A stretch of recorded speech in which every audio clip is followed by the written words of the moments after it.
Here we go. What if I tell you it's boom time? Let's do it.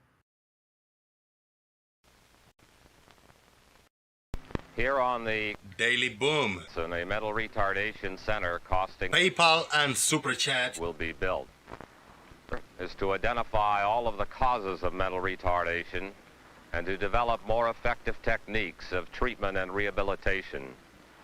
The ability to prevent mental retardation is our ultimate goal.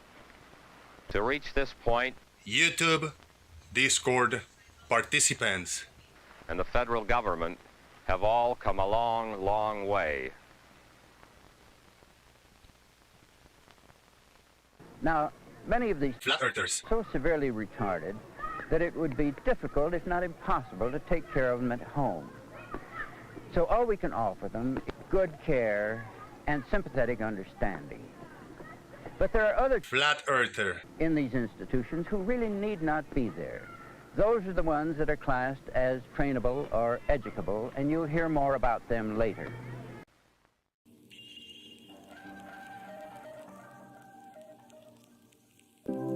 Are we resorting to comedy hour now?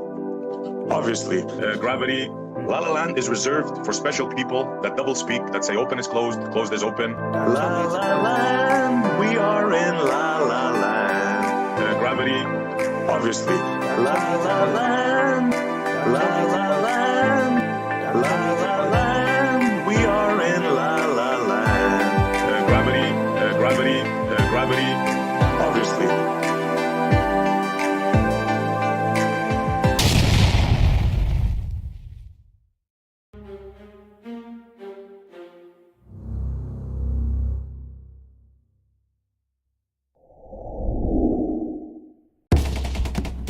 Are you ready? Call your mama, call your papa, call your friends. The festivities are about to begin. Boom!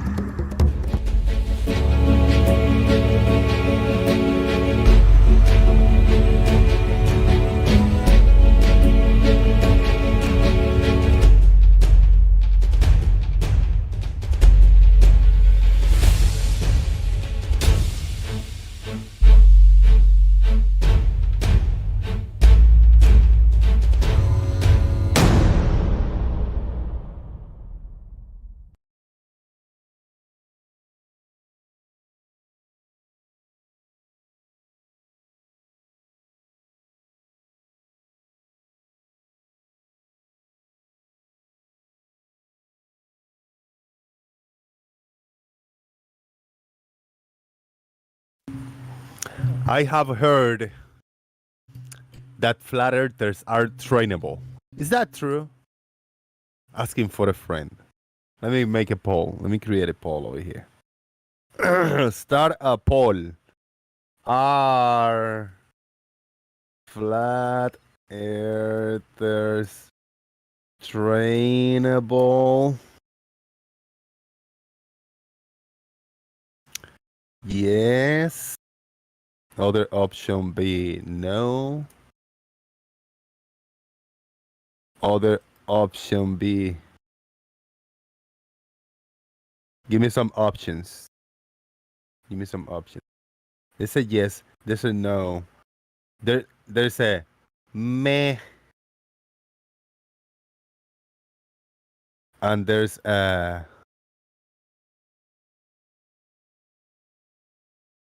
maybe.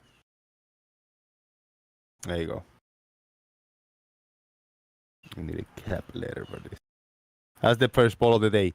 Ladies and gentlemen, we are live from Florida to the YouTube universe. This is Sparta. This is Jose JG Boom.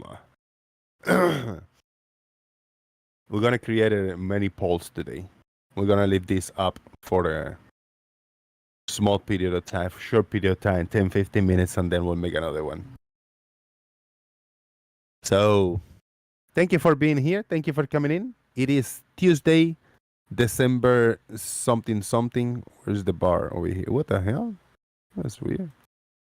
December 6th, 2022. And I'm happy to see you guys on the YouTube land. I see 10 thumbs up, 10 likes. That's really good. And we have right now 15 people watching. Top of the show. Very nice. So all of you should hit the thumbs up. Let YouTube know that you enjoy the content that is being shared over here in this channel. The festivities that you are a part of with just a thumbs up. But if you want to support in a different way, there's a super chat feature. And there's also a PayPal link pinned in the YouTube chat box. Is also in the description box. Check in the description box. There's all the links in between the links. You can join us in the discussion in the Discord server daily. Boom. We are in the YouTube. See? How you like that? Live. Thank you for coming in. Marcus is in the house. Shout out to Mascot Dresden. M2M is not new. I mean, M2N say I'm not new. I am new. I don't know why M2N say I'm not new. We have Citizen 9 saying first. He who came after Fred Bailey say he's first. We also have Martin. Boom. Real Cygnus. Charlie Welsh. Hapax Legos, my face is not something to give a chuckle to. Nobody should get a chuckle in my face. What's going on, Hapax?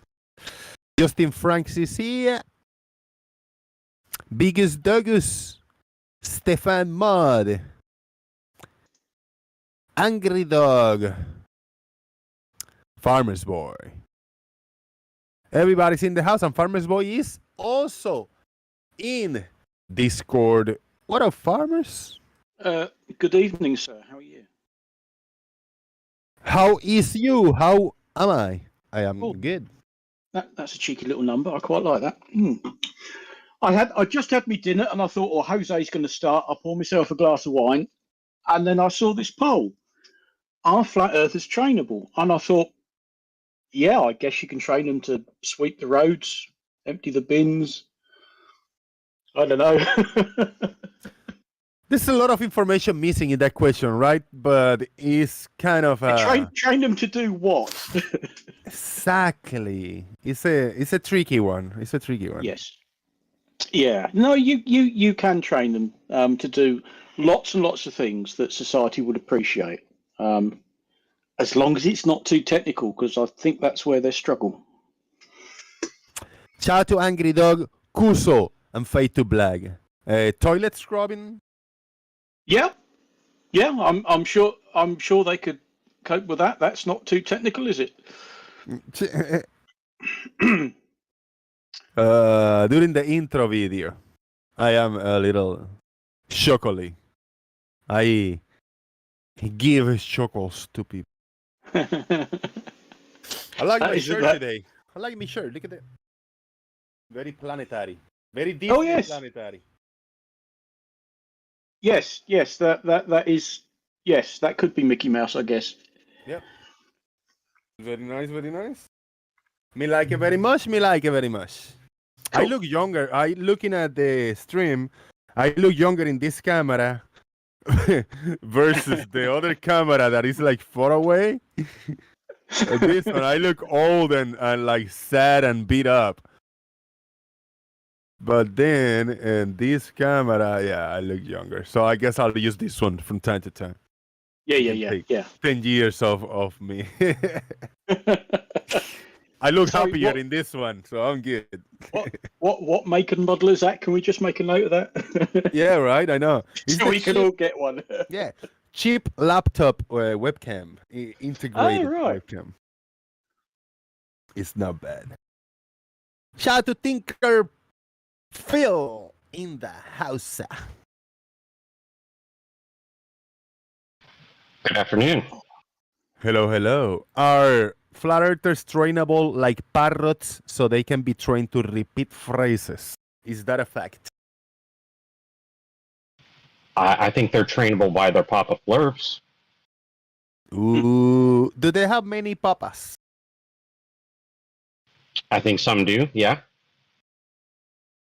Can you mention 2 papa flares? QE or Nathan Oakley or the up-and-coming Flatzoid, who's been well trained by his Papa Flurfs. Wow. Do you think he'll become a papa flare someday? Let's say 2 years in the future, you're gonna look and you say like, "Whoa, Flatzoid!" Like people is following Flatzoid and they're like with him, they're bowing to him and shit. I mean, he's got a couple already. Really? Like they can repeat him and say his arguments the way he's speaking and stuff. I mean, he's got his like 3-person panel that he has on every live stream. He's clearly the leader. I never caught a live stream on him. Is everybody welcome to join in like in Discord in his like debates or discussions or whatever? I don't think so. Not to get on Discord. You have to actually join his channel or be a subscriber to even chat on his live streams. Yep. So you have to pay even to type, but also to talk in the Discord with him. Well, you don't have to pay, but he doesn't want, he wants his subscriber count to go up, and so unless you're a subscriber, you can't chat. All right. Yes. How will he know if I'm a subscriber of his channel versus when I go on Discord? He turns on subscriber only mode in YouTube. Yeah. No, but on Discord. I don't know if he has an open Discord or not. Could be invitation in that one, honestly.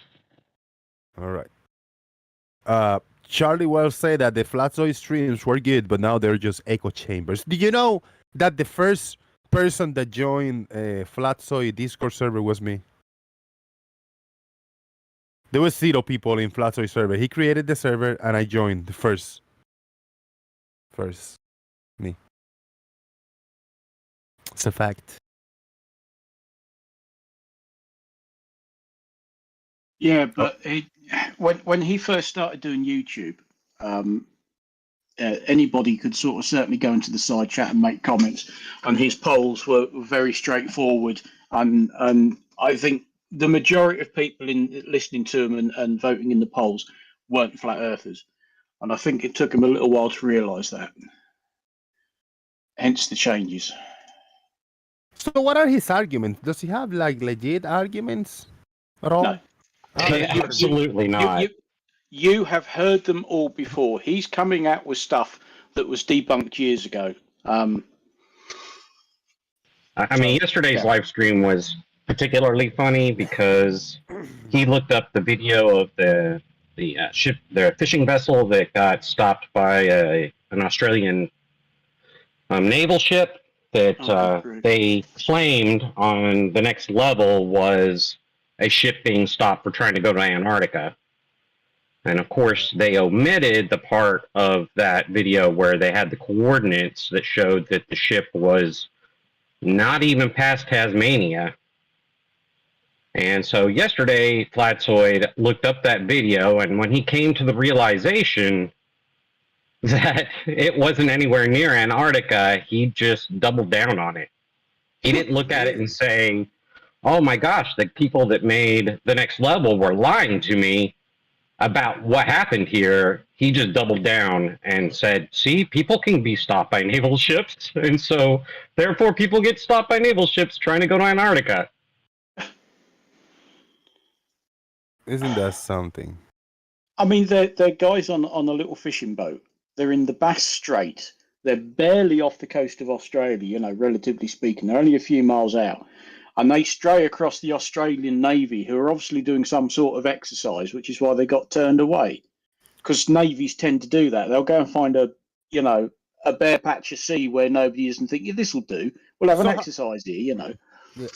How was the argument presented by Flazoid and the other crew or whatever? How is the argument presented?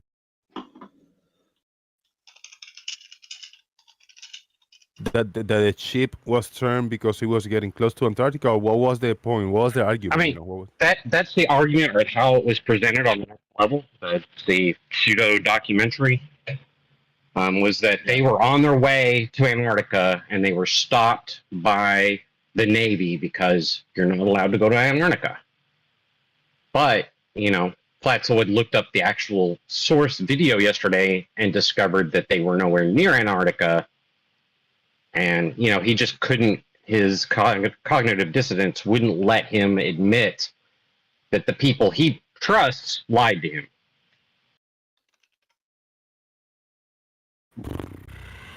I don't know, man.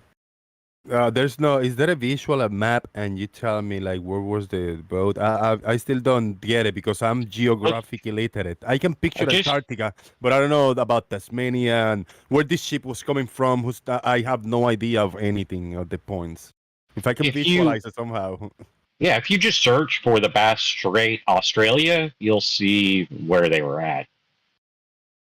Search for what? The Bass Strait, like a bass fish. B-A-S-S. Stray, S-T-R-A-Y? A-I-T. S-T-R-A-I-T. The Bass Strait. Australia. Yes. Okay.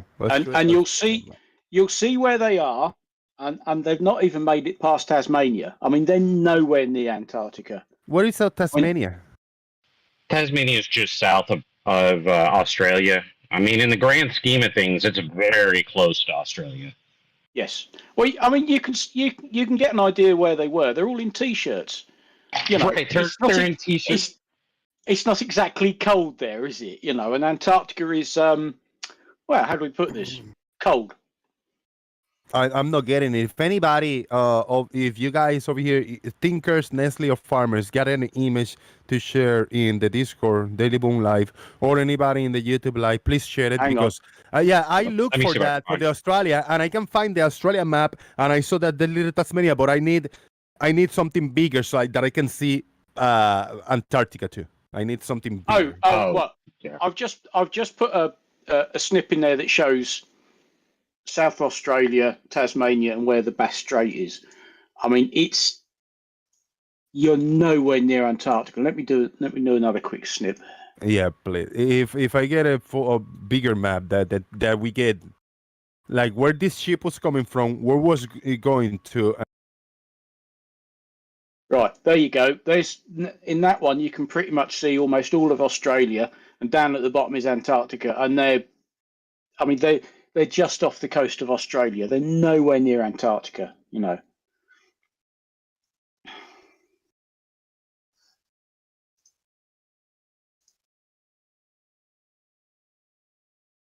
That gives you an idea of just how far away from Antarctica they were. They're just off the coast of Australia, basically.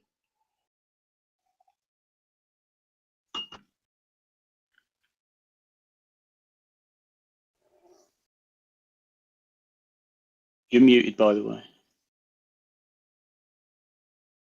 All right. What was the original path of the ship? Was it from Australia to Tasmania, or what was the ship going through and from where? We're just fishing in the Bass Strait. They're just in the Bass Strait. It's the stretch of water that's between Australia and Tasmania. So the ship was here, but the ship wasn't born here. The ship came out of somewhere. Where did they come out of? Let's say it came from Australia or from the Americas or from Africa. And where was it going? So it was going from point A to point B. Was it going anywhere near Antarctica when it was on this path and then it was stopped off here? No. That's where the Bass Strait is, where it was actually stopped. They had come out of, I think, they come out. I'm not really sure that they said where they started and where they were going. Okay. Just that they were fishing in the Bass Strait. So what latitude would they be at? Here we go. It's right there between Tasmania and Australia. So I have found the original. I've found the original video. It's on UFish TV. Yeah, I posted it in chat. Oh right. They are, and it's got the coordinates. Yeah, right at the beginning. Yep. 3813 and 148.29. There you go. So that gives you the coordinates. They're in the Bass Strait. You know, they haven't even made it out into the ocean. Nowhere near Antarctica. That's like saying I'm near Antarctica. You know, it's fucking ridiculous. So why were they approached then? The Navy was doing some sort of, practice. The Australian Navy, I think, the Australian Navy are on some sort of exercise, and they were told, don't go any further. You know, you're not coming over here, basically. Let me read the description here. Victoria, Australia, running out to sea on a public, unrestricted course we traversed hundreds of times before, we suddenly get intercepted by warship Hobart that is passing by and told us to leave the area. This is a common daily route for all recreational and local commercial vessels. When we pulled up, we were still approximately 2 kilometers from the ship.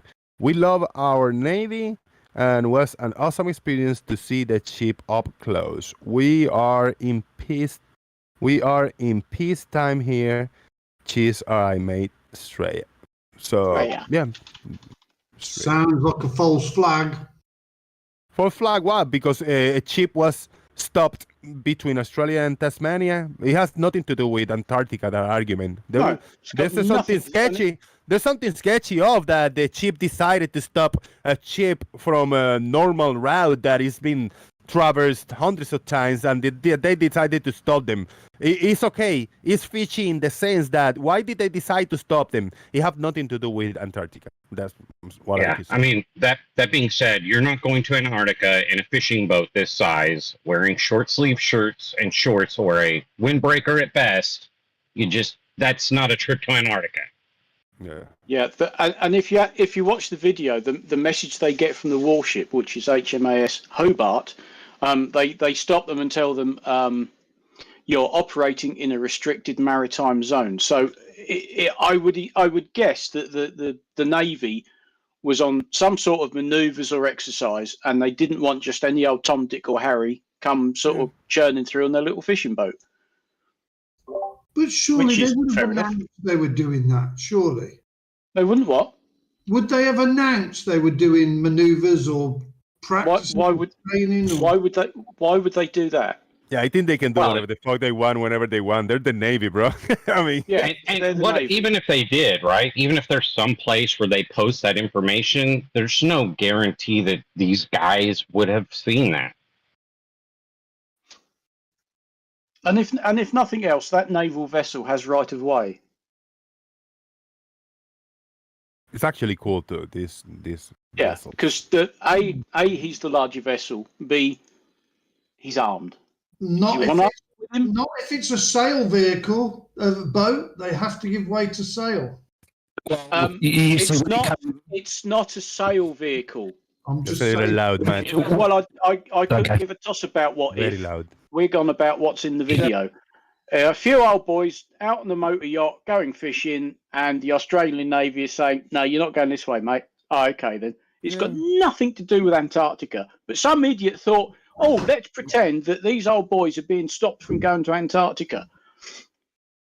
I think it was just convenient, right? They came across this video where somebody got stopped by the Navy, and they were like, "Oh, we can convince all of our gullible people that these people were trying to go to Antarctica and got stopped." There's two things. First of all, I measured it. Time out. What's up? Too loud, bro. Too loud. Too loud? Yes, extremely. Matt, have you swapped mics again? No. Like pop them. Like the mic is wide open. Like you got 10 mics on at the same time. Yeah, sounds awful. Yeah, it sounds rough. Blowing our doors off. That's what they're trying to say.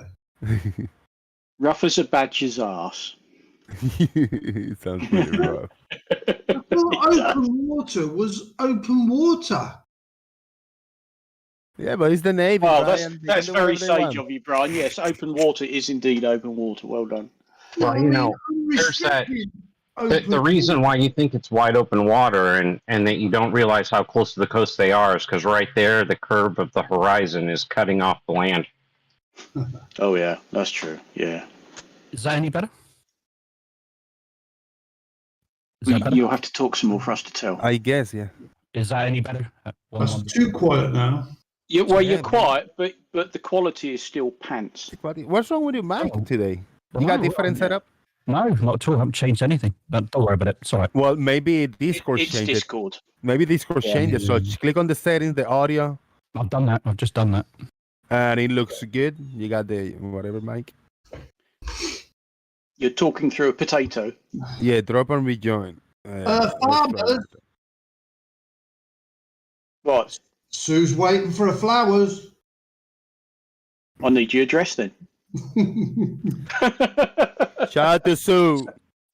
Sue, in all honesty, if you're listening, Sue, you deserve a damn sight more than some flowers, I tell you, girl. Right, is that any better? Is that better? It's not, but go for it. Go for it, man. Yeah. No, couple of things about that. I measured it from the Strait to the nearest point in Antarctica is almost 3,000 kilometers away. Second point I wanted to make as well is that you can't, any kind of naval vessel, if you're getting anywhere near a naval vessel, it doesn't have to be an exercise ground or anything like that. They are going to tell you to turn away. Simple as that, because they could be in some sort of live fire exercise, in which case it's for their safety as well as the warship. So it's it's a double thing. It's not just because they're afraid that something's going to happen. So it was nowhere near Antarctica to begin with, 3,000 kilometers away. It'd be nice to put it to the test, wouldn't it, and see if you can go past that 60th. Is it the 60th parallel? You're not supposed to. Of course you can. Of course you can. I mean, people do it all the time. Yeah. In fact, don't forget, it's open water and it's very dangerous ground. You get a lot of storms there, and if you get caught there, the chances of you being rescued within a reasonable time frame is going to be somewhat limited. There's thousands of square miles to find you if something goes wrong. It's dangerous. It's only a little island at the bottom of your ball, it ain't. A little island. Well, in comparison. In comparison to what? Like the United States. Really? Africa. Europe. Well, it's much bigger than Europe. It's bigger than Europe. Brian, it's a continent. It's not a little island. What are you talking about? It's supposed to be about 12,000 miles circumference. It covers 5.5 million square miles. Little island. What's Look, little island? Look, I YouTube search fishing near Antarctica, and this is a small trailer boat, remote southwest coast of Tasmania, destination in Matsuiker Island Group. I don't know what Matsuiker Island Group is. Windiest place in Australia. So it's near the area too, and these guys are just chilling, fishing over there. I wouldn't consider that close to Antarctica. Close, I don't think it's not close. Yeah. No, it's not Give even us close. It's 3,000 kilometers. Let's have a look at it. Let's look at the fauna and flora and. Right, it's between. It's a strait called the Bass Strait. It's between Melbourne and Tasmania, which is the island off the south coast of Australia. There's but this video we're looking at now is a different one, right? I think that they're south of us. They're south of Tasmania, but I still wouldn't consider that close to Antarctica. No, I wouldn't either. It actually wasn't. It wasn't south of Tasmania. It was in the Bass Strait. It's like that. The one where they were stopped, right? But we're looking at a different video now. In that light blue bit between Australia and Tasmania, that's where they were. Yep. Oh, okay. These are close because if they are here, let's see what they are. Well, they weren't. Well, okay, they're showing the area. But I mean, you can measure that, and you're in Google Maps there now, or Google Globe, whatever you're on, and you'll see that it's just under 3,000 kilometers. The shortest, the nearest space between that and the Bass Strait. Yeah, this one is not too close, not close to Antarctica as I thought. New Zealand's closer. Slightly. Yeah, well, at least part of New Zealand is much closer. But it's, even New Zealand, it's something like 2,500 kilometers away. It's still a long way away.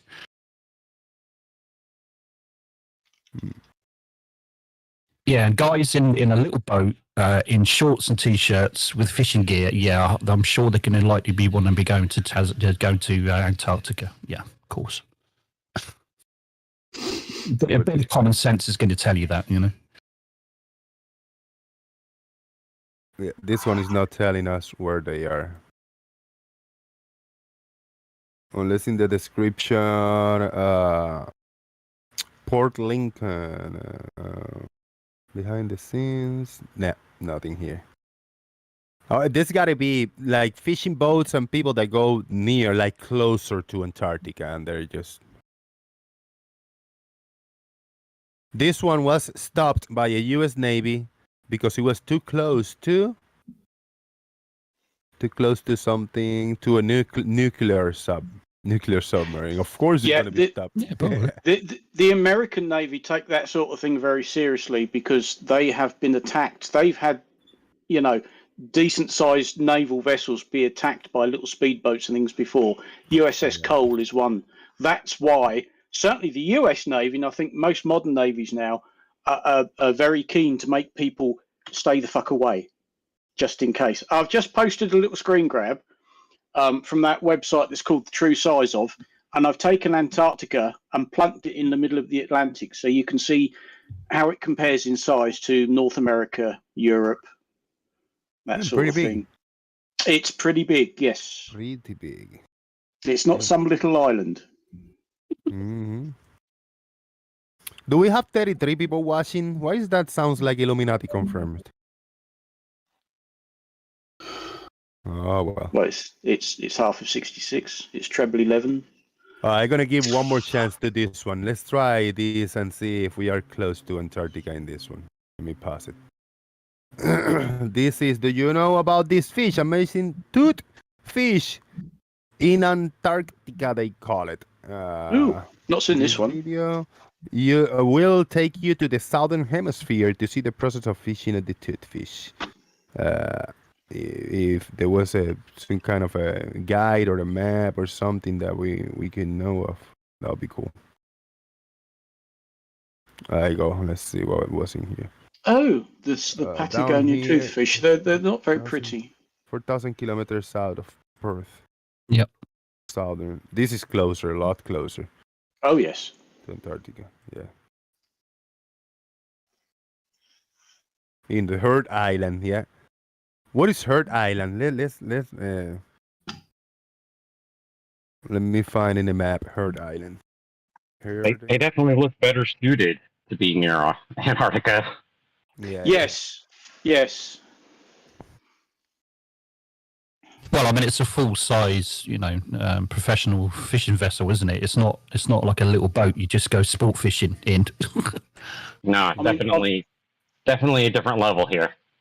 I've watched the Alaska Fishermen. If you've ever watched Deadliest Catch, where they're fishing for king crab in off Alaska, I mean the conditions there. It's quite often once they've set the pots before they're done. They'll send all the crew out with hammers and things to break the ice that's settled on the ship because it can make them too top heavy. It's that cold that as you're working, all the spray freezes on the ship and you have to break all the ice off.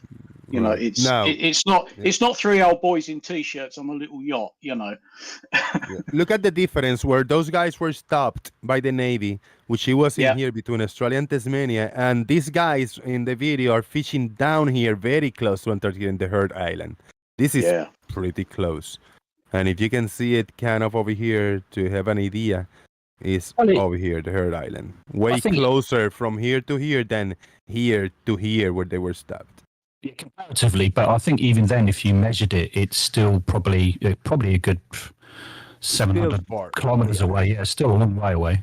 Still a ways away, but the message is that Yeah, if you got a good fishing boat, you can go in the area and go fishing. No problem whatsoever. Now, if there's Navy presence, if there's something going on, some kind of exercise or presence, you're probably going to be turned or moved to somewhere else, you know. Nothing to do with you cannot go to Antarctica. You have to do with, you're messing up with the Navy, Army or Navy training. That's it. Part of the Antarctic Treaty is that it's not to be militarized, so they can't hold military exercises. At least, I don't know how far out they can go from Antarctica in terms of military, but certainly on Antarctica itself, they can't. No. But that's the agreement as per the Antarctic Treaty. Yep. Shout out to Gina Genesis. Gina is ace. Gina is awesome.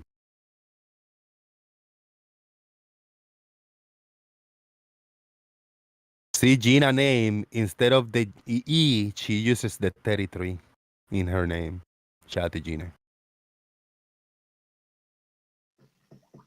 And yeah, it's gone because we got 37 watching now, so we good.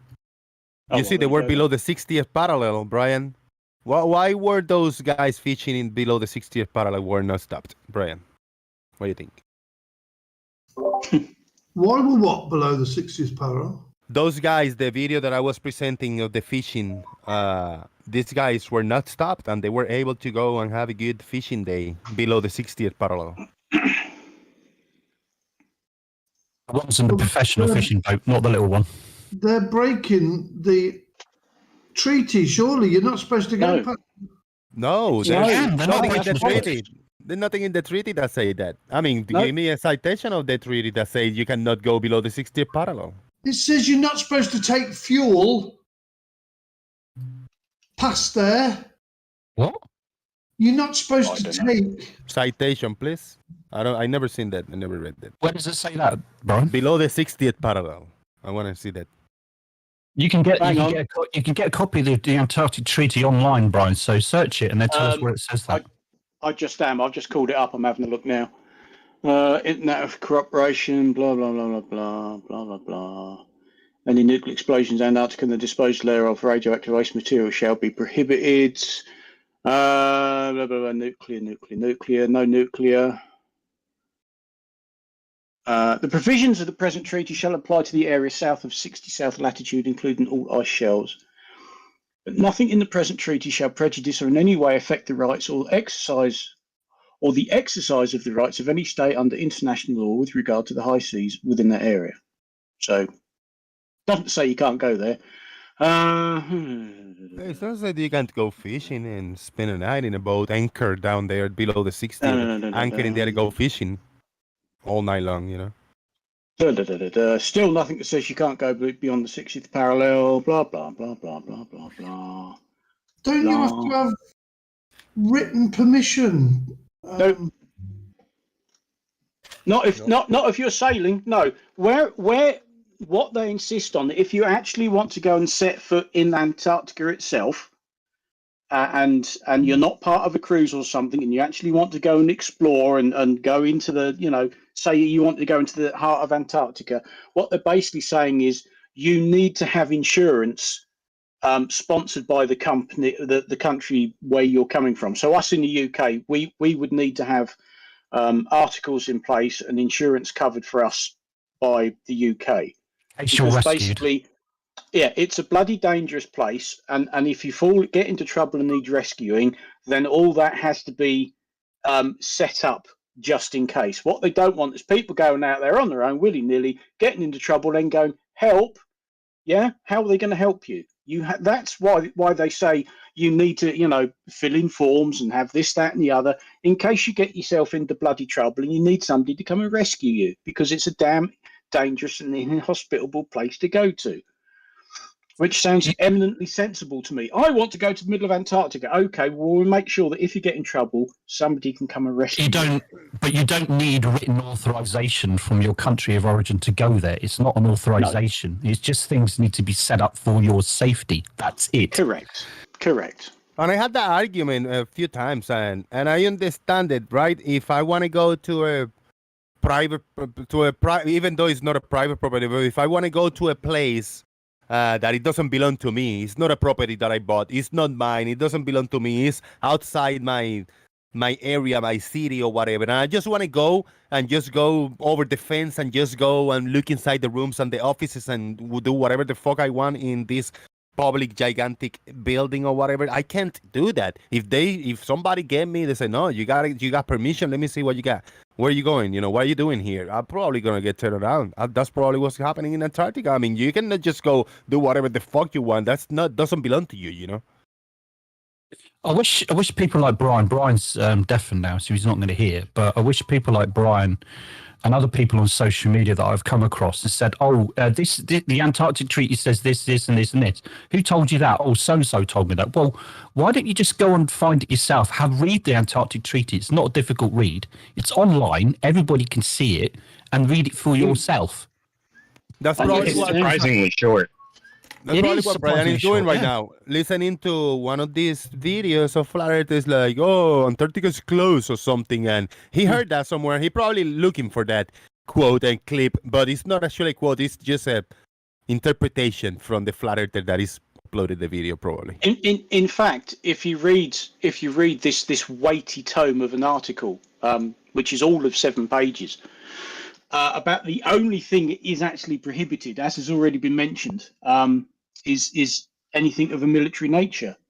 Article 1.1, Antarctica shall be used for peaceful purposes only.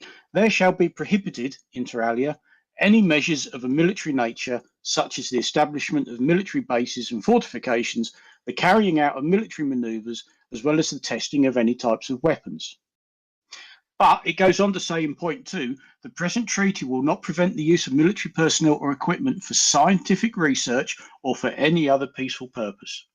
Wait, I got a question. Is this guy for real? Is this a mask? He looks like a Mabbett.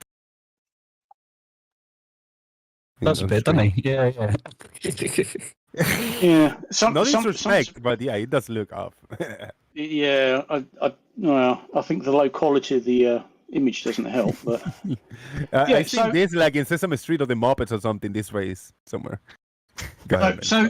No military bases, no military exercises, no use of weapons, no nuclear explosions, and it does say no nuclear explosions and no disposal of radioactive waste material. That doesn't mean to say that you can't use nuclear things like power plants, but they're not allowed to explode, so don't let it explode. And if you've got any spent uranium or anything like that, don't just dump it over the side and say, righto, we're off home. But other than that, that's about it, really. For the last year or so, I've been on Facebook answering questions and I'm posting this on various flat Earth groups. And I've probably come across this hundreds of times. Each and every time people say, "Oh, you can't do this, you can't do that in Antarctica," and I go, "Okay, well, I've got it open here in front of me because I've got it tabbed.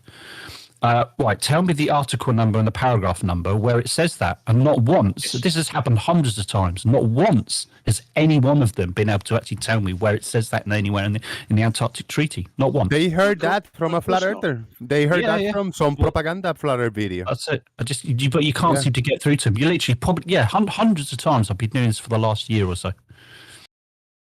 I've got it bookmarked, on the browser, so I can open it straight away.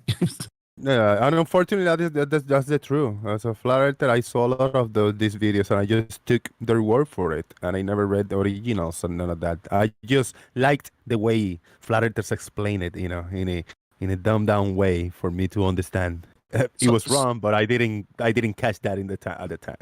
So now Brian's listening, and I'm sure he is. Brian, open it yourself and go and read it yourself.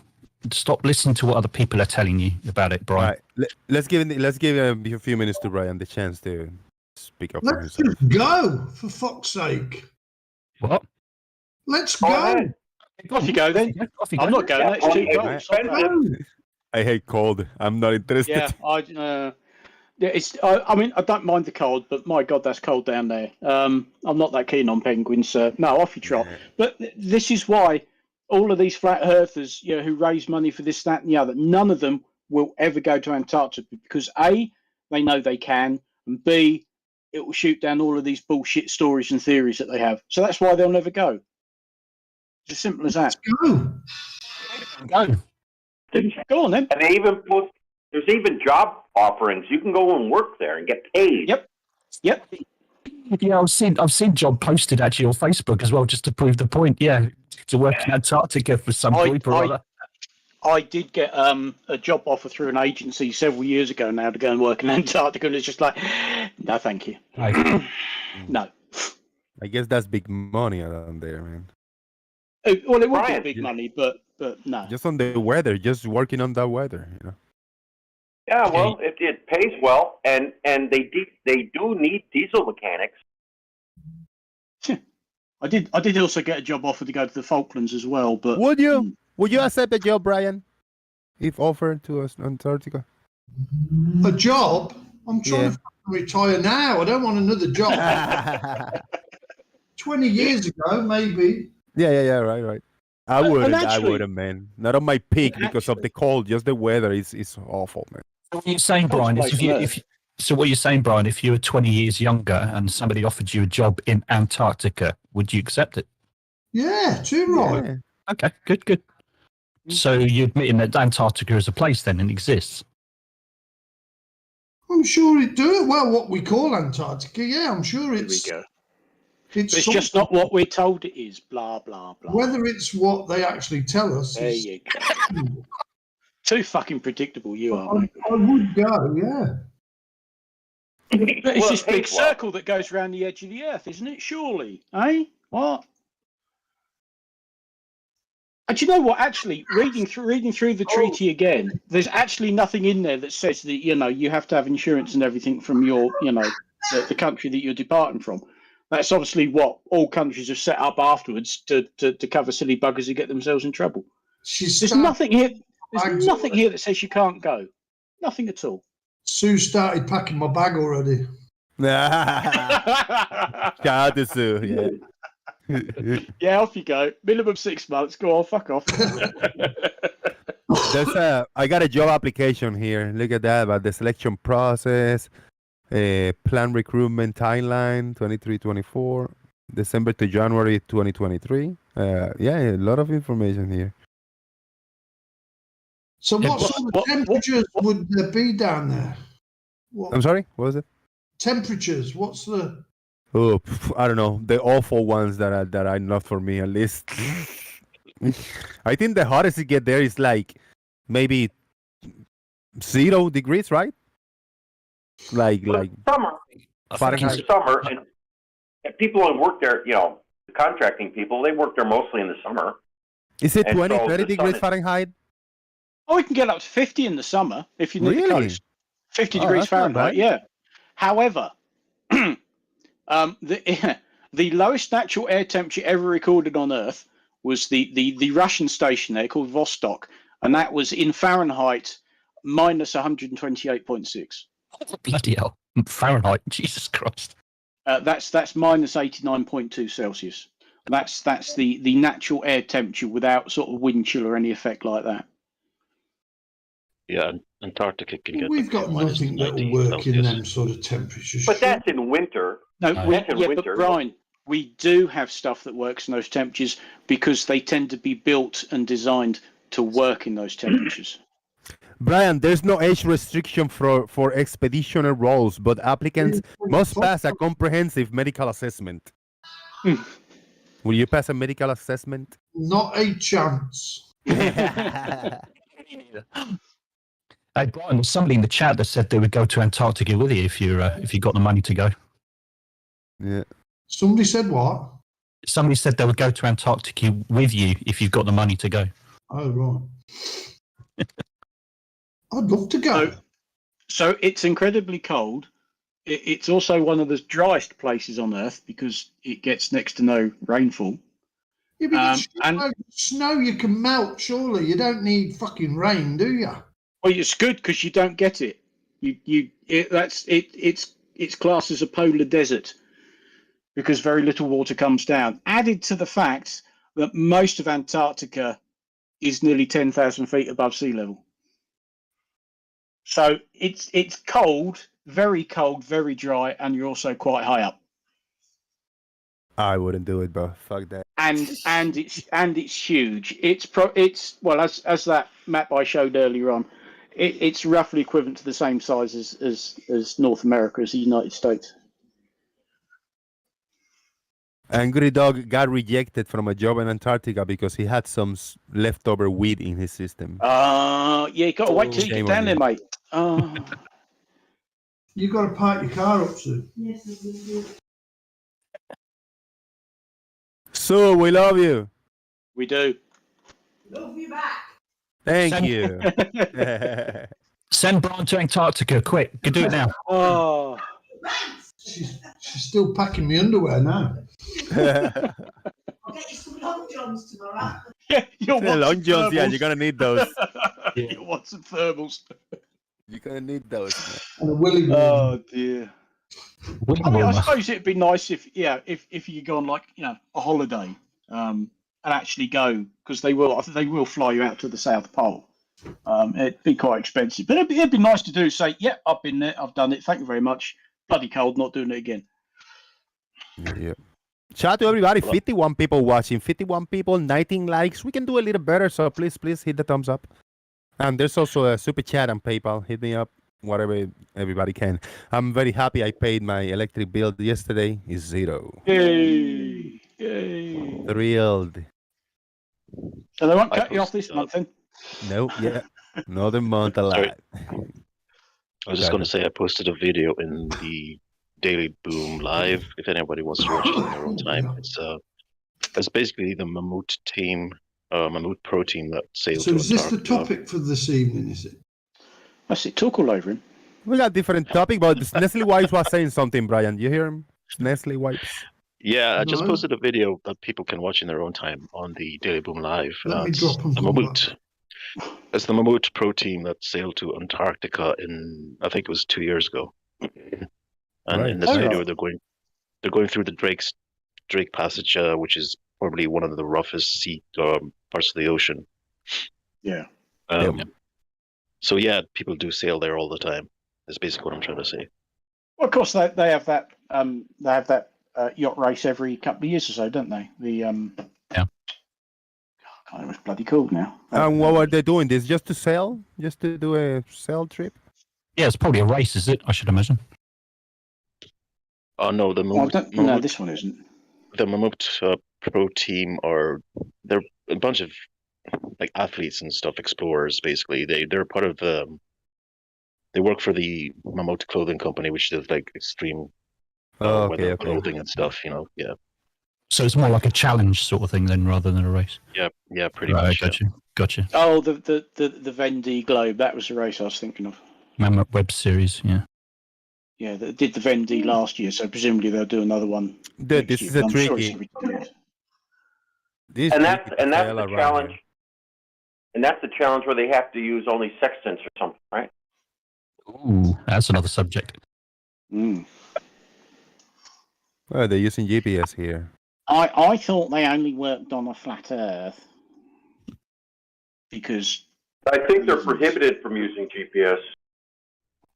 But isn't this a GPS machine that I'm looking at here? Is that from the race? No, it's from the Mammut. From the Mammut episode. No, I meant from the race. That Vendee, the Vendee, whatever it is. Race. I would have thought so. I don't see why they couldn't use modern gear. I mean, yeah, they're doing it. They're all sailing solo. Okay. The reason it's prohibited is because that's part of the race. I mean, it's like, yeah, you have to do it, with classical methods. That's part of the race. I don't. Which race are you talking about now? Because I think we're talking about different things now. Yeah, we are. Could be.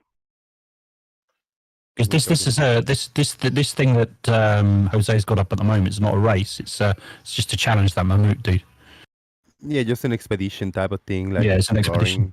Yeah. Yeah. Personal, a small group with personal goals and doing random shit. Look at them.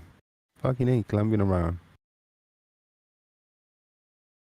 So you think these guys need a permission, had permission to go to Antarctica and do all this climbing and all this stuff? I don't know. I don't think so. I doubt it.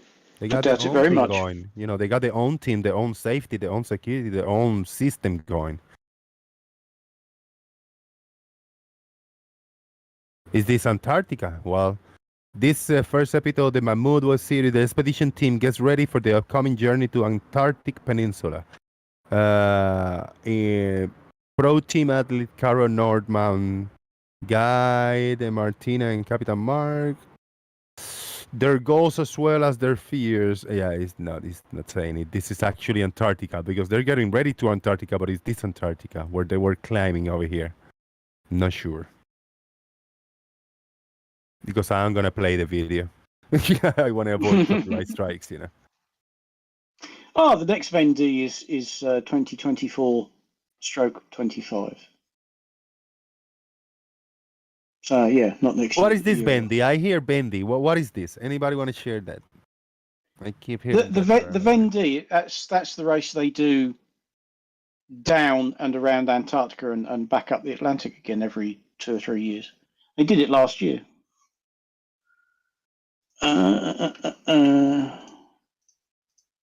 Where's the bloody link? I had the bloody link somewhere.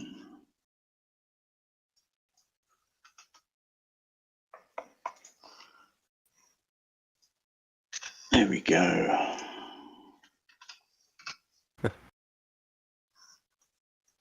Brian, I heard you yelling in a clip posted in the Daily Boom live.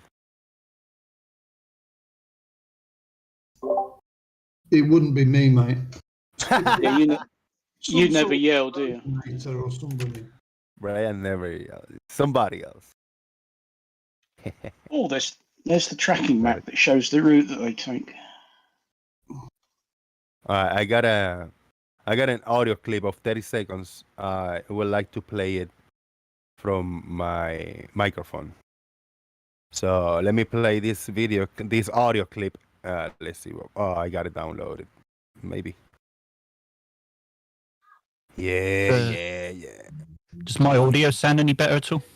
Is it any better? No. Not really, no. Don't understand why it's so bad. I've got a preamp and everything. It should be good. Shit. Hey, I'm gonna play a 30-second clip, a 30-second audio clip. So bear with me. You're a drug-taking fucking bum.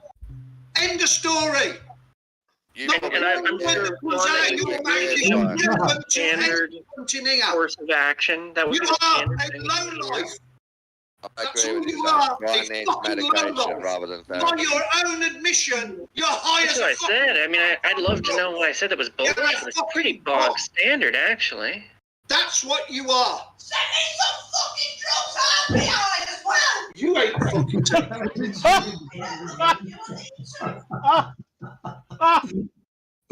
I love your sister, man. That's awesome. Oh, that's fucking. Put you in your place, Brian. What's going on there? Oh dear. Give me your side of the story, Brian. What happened there? I don't know. I don't know what it's about. I've never heard Susan so riled up like that. No, I haven't. I'd have to look back through my scripts. Yeah, exactly. Yeah. Oh man, you gotta love it. Denial cookies. All right, let's see what we got here. Actually, the second link I put up is probably more useful because it shows the route that they take. Yeah, could you imagine if that was around the outside of a flat Earth? They'd have to like break the sound barrier to go that fast. Yeah, exactly.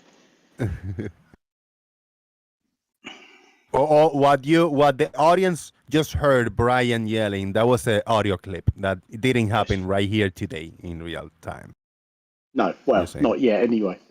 Yeah, it hasn't happened today. Not yet. Damn. Speak too soon. Yeah, Jose, if you go to the sec, there we go. That because that shows you the route. That shows you where they set off and return to in France in a place called, strangely enough, Vendee. And they leave Vendee and go all the way down the Atlantic, all the way around Antarctica, and then all the way back up the South and North Atlantic again. Yeah, that's a race. Yeah. That's the one they do every few years. The next one starts towards the end of 2020. That's it, 2024, I think. Yeah.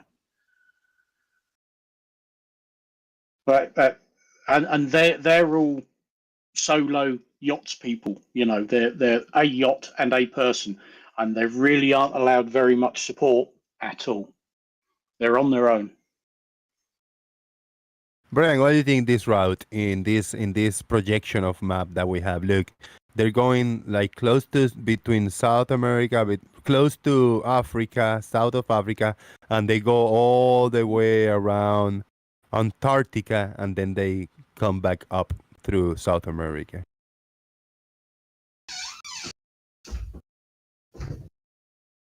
It's actually cool. And in this case, for this race, given the time of year they're doing it, there is actually an exclusion zone in place around Antarctica. That's to avoid the ice. So where you can see they can only get so close to Antarctica itself.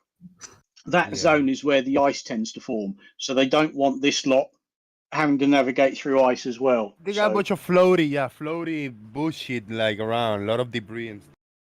Yeah, it's pack ice, you know, and once that starts, obviously you can't sail through pack ice, and once it starts breaking up in yachts of this size, you know, it's a very real threat, and you could quite easily get sunk. So they do try to minimise the risks as much as they can, but at the end of the day, you're on your own in a yacht sailing from France all the way down around Antarctica and back again.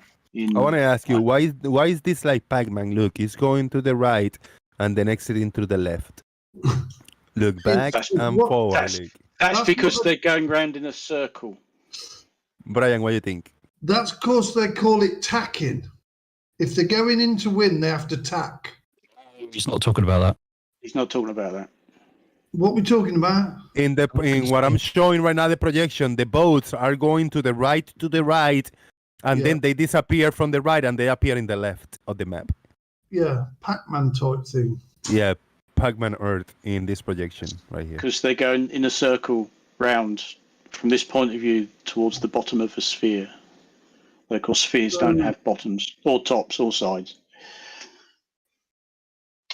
And the last race, the winner did all of that entire route in 80 days. Literally went around the world in 80 days. 3 hours, 44 minutes and 46 seconds.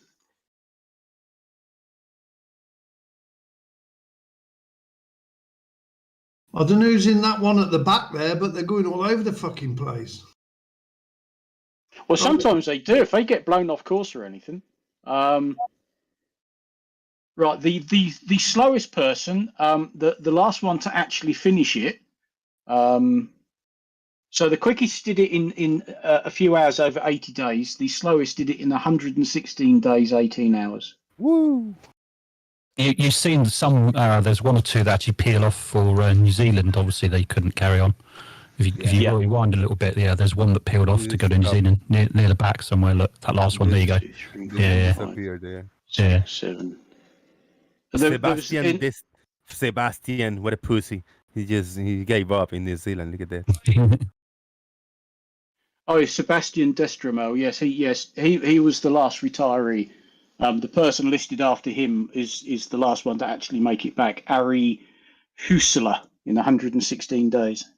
Imagine being on a little, solo yacht. I mean, the North Atlantic can be quite brutal. The South Atlantic, you're now really starting to get cold, and then you're going around Antarctica, and you're on your own for 80 plus days. Right. Yeah, sod that. Yeah. Yeah, that's rough. That's a long time. So go ahead. Yes. Yeah, let me give a big shout out to Ben the Light.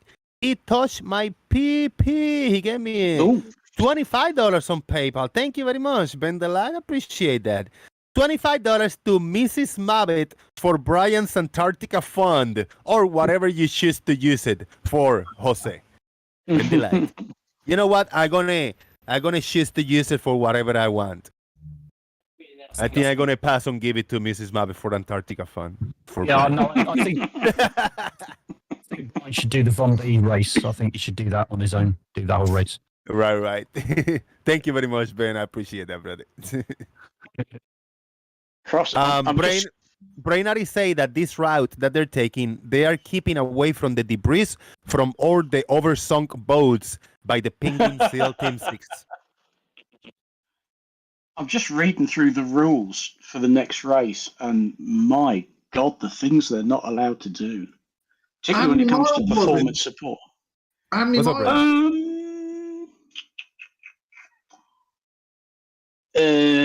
I don't know actually. Oh, here we go. The race generally covers approximately 24,000 nautical miles, which is 44,000 kilometers. Because, of course, it's not going around the equator, which is obviously Earth at its widest point. It is a fair way south. But, of course, just like Captain Cook had to, and people always forget this when they quote the distances he travelled, they've got to come all the way down the Atlantic, go all the way round, and then come all the way back up the Atlantic to France again. Was he a chef, Captain Cook?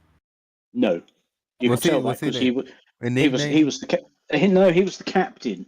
You could tell that because they called him captain. Okay. He wasn't called Cook. I thought he had Cook because he was a chef. All right. Makes sense, Brian, right? Are you the cook? Yes, I'm Cook. Oh, so you're Cook? Yes. I'm Cook, and I like to cook. Roger. Roger. Oh dear. No, he was the captain. Bit of a giveaway. Penguins in Antarctica are vicious. Look at this penguin over here from Antarctic. This explode, He's got a hole in him. They can be quite nasty if you set your campsite up in the wrong place. One of these, you know, David Attenborough does a lot of these natural history series and things, and one of them they showed over here, because it was on the BBC. It didn't have any advert breaks in it, so they had a quarter of an hour to tack on to the end, and they do like a behind the scenes.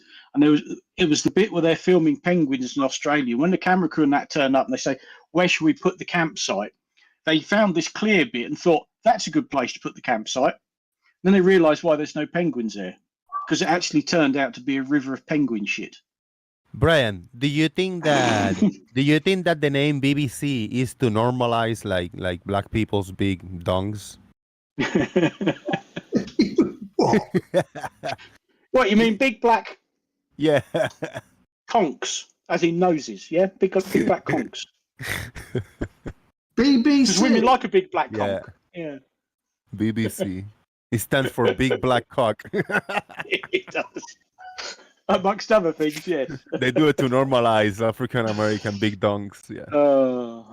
I thought it was Baby Buggering Company or something. I don't know, man. No. That's two total opposites, man. Baby booger to big black. It's definitely Big Black Cock. Yeah. Oh, what the hell is going on? Oh dear. Antarctic ice marathon runners are nuts. I mean, how do they make money? These people that do the race, are they rich and they just do it for kind of for the hell of it, or do they win? Who pays them? Well, I think they're all sponsored. You know, they're all sponsored by big companies. Okay, so that's where the money come from. The sponsoring, you know, because on all the airtime and the news and reports and all the thing, they're gonna see the logos and the company names and all of that. I guess that's what's going on, you know. Well, yeah, I guess it's much the same as, you know, say Formula One. You know, I mean, okay. Other than possibly one team, Ferrari, you know, where does all their money come from? It comes from sponsors. You know, these are companies who want to be linked with that sort of thing. So I can't see. I'll be very surprised if all of these sailors are incredibly rich and do it out their own back. Well, there's a very old rich man that like sailing and like races, and he just sponsored that. He just pays the people to go to the race, and Richard Branson he offers a big lot of money for those who wins and shit. Probably. Well, if looking at here at all of the people who finished the race last year, You've got what did I just see? Somebody's. Oh, here we go. The chap who came 14th. he was sponsored by Pure and Best Western Hotels and Resorts, because that's the name of his team. Yeah, they're all. You actually look at all the listings of these people. It actually lists the team name first, and then whoever the sailor was. You know, so they're all paid for by big companies, I guess.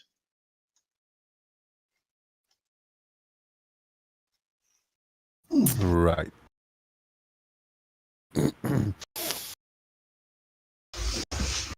Brian, what's on your mind, man? Either from the topic or slightly different topic. Have anything come up in the past week or two that you say like, you know what, that could be a good point to argue and to present?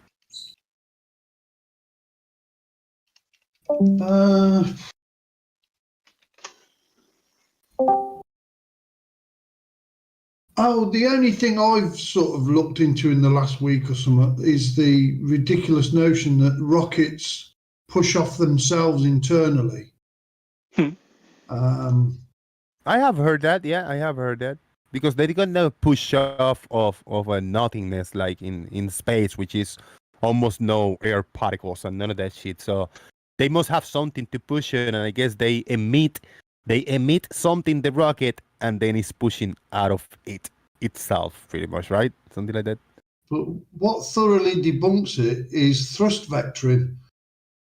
We know if we alter the direction of the thrust that it changes the direction of the rocket. So that's how they steer. Three thrust vectoring totally debunks that notion that rockets get propulsion by pushing off themselves. How? How, Brian? How does thrust vectoring debunk rockets? How does it steer then? By the vectoring. They swivel. If you watch the launch of Artemis 1, in the couple of minutes prior to actually leaving the pad, you saw the rocket engines, the nozzles swiveling. They were making sure that they still work. That's how it steers. Not when they're in space, they're not. They're not pushing off the atmosphere anyway. And these rockets that are designed to work in space work more efficiently in the vacuum of space than they do in Earth's atmosphere.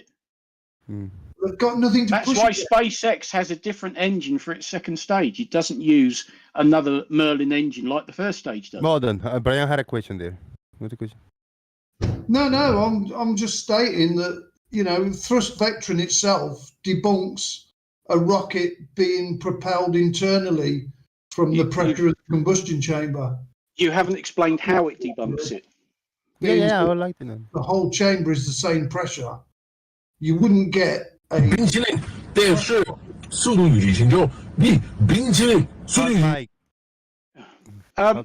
you confusing rockets with the thrust vectoring of jet engines on modern fighters?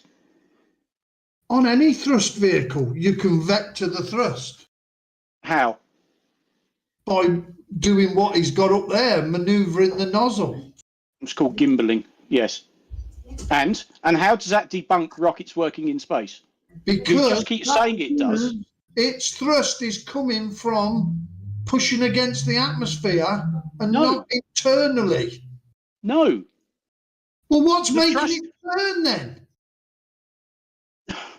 The fact that it's actually pointing the rocket exhaust in a different direction. Yes, so it is pushing off something at a different vector, which changes the direction of the rocket. Yeah, but it's still a rocket working in space. That's all. You know, guys, I think Brian's right.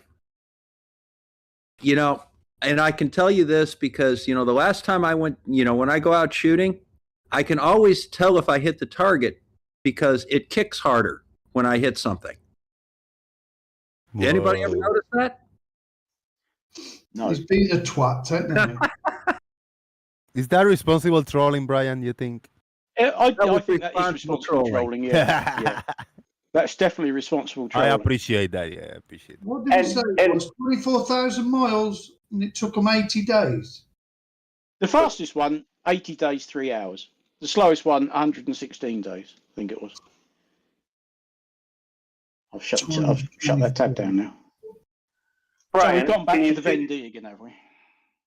And Brian, can you see the chat? I put up the diagram of thrust vectoring. 我现在我有冰淇淋，我很喜欢冰淇淋。 Is the same guy that was? Sorry, guys. Got live on there. 1920. Well, guys, if the weather Carry clears on. up at all, I'm going to get some pictures of Artemis this week. Oh, cool. Did boy 1920 hours. Brian, do you think you could possibly think a bit quieter? I'm just working out average speed of what they've done. He's thinking, and he's leaking through. Yeah, Brian's head is a closed system, so when he thinks, it leaks out because of being a closed system. Brian, does that make sense?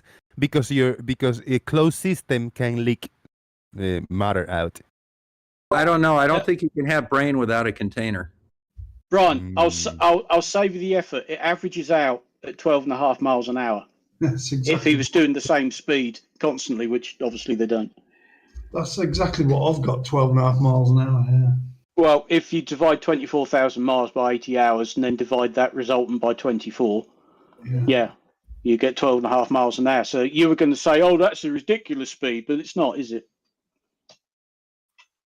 I would say that's slow for modern sort of sailing yachts. Yeah, but obviously that's averaged the entire thing out over the entire 80 days. You can bet your boots at a lot of the time he was going faster, and then some of the time he might be going slower, depending on the weather conditions and him taking a kip, you know. Well, they don't moor up when they take a kip. They put it on autopilot. Well, yes, but they're not going to be going it flat out, are they? Probably won't even be able to go flat out. You can't go flat out all the time. It depends on which, you know, how strong the wind's blowing, which way it's blowing, blah, blah, blah.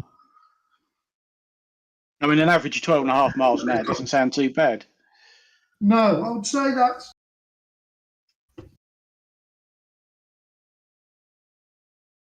It's a single one-man sailing yacht, is it? It's not one of these big multi-hull... No. Well, I don't. I think the rules allow catamarans, but the whole point of the race is it's solo. There's you, and that's it. Yeah. And there's and I think I wouldn't argue with that. I don't even think they're allowed to resupply. I think once they set off, you know, and even there are even strict rules regarding what they can communicate, what data can go each way, and all the rest of it. You know, they're really supposed to be on their own. I mean, there are support vessels there just in case they get into trouble, but basically, you head off, you're on your own. Okay, guys, let's break this down, right? We got a rocket that takes off from the ground, right? Yes. You got this explosion and this big fire and water, and you got smoke and all kinds of bullshit. And so as this rocket is just going up, what is it pushing? What is it pushing against? Like, why is it going up? Is it pushing against something? It's yes. All of that force that's coming out the back of the rocket, that is pushing against basically the inside of that rocket engine, that bell-shaped thing that you see where all the flames and the smoke are coming out. It's pushing against that. But because all of that is attached to the rocket, what it does is because all this is going out the back, it pushes the rocket forwards. That's how it works. It's Newton's third law of motion. And as we are told to be true that we kind of can measure to a certain limit 50 miles away from the surface of the earth, 60 miles, let's say to be safe, 70 miles away from the surface of the earth. That's where space starts, you know, that's technically space. Yes. Let's say 60 or 70 miles away. Now, there's barely any air out there. There's barely any particles of air. So if you are out there and you don't have a helmet, a human just in that height, just going there, he cannot breathe because there's no air, right? Yes, but that's why we have to use rockets. We can't use jet engines because there's just not enough air up there. Jet engines generally only work to a certain altitude, and then they get in short of breath. You're going ahead. I want to go baby steps. So the rocket take off and it's pushing against the air because there's air, right? And there's an atmosphere and there's air. But then it keep going up. You got less air. It's still pushing a little bit, but then it reaches this 70-mile threshold. What is it pushing against then? Is it using the same technique that it's using when it took off and it's just blasting all this fire and smoke? Is it changing and is it doing something different that it did when it took off? No, the rocket when it first takes off, forget about the fact that there's atmosphere there. It's the rocket's still working in exactly the same way. It's not really pushing off the air, it's pushing against itself.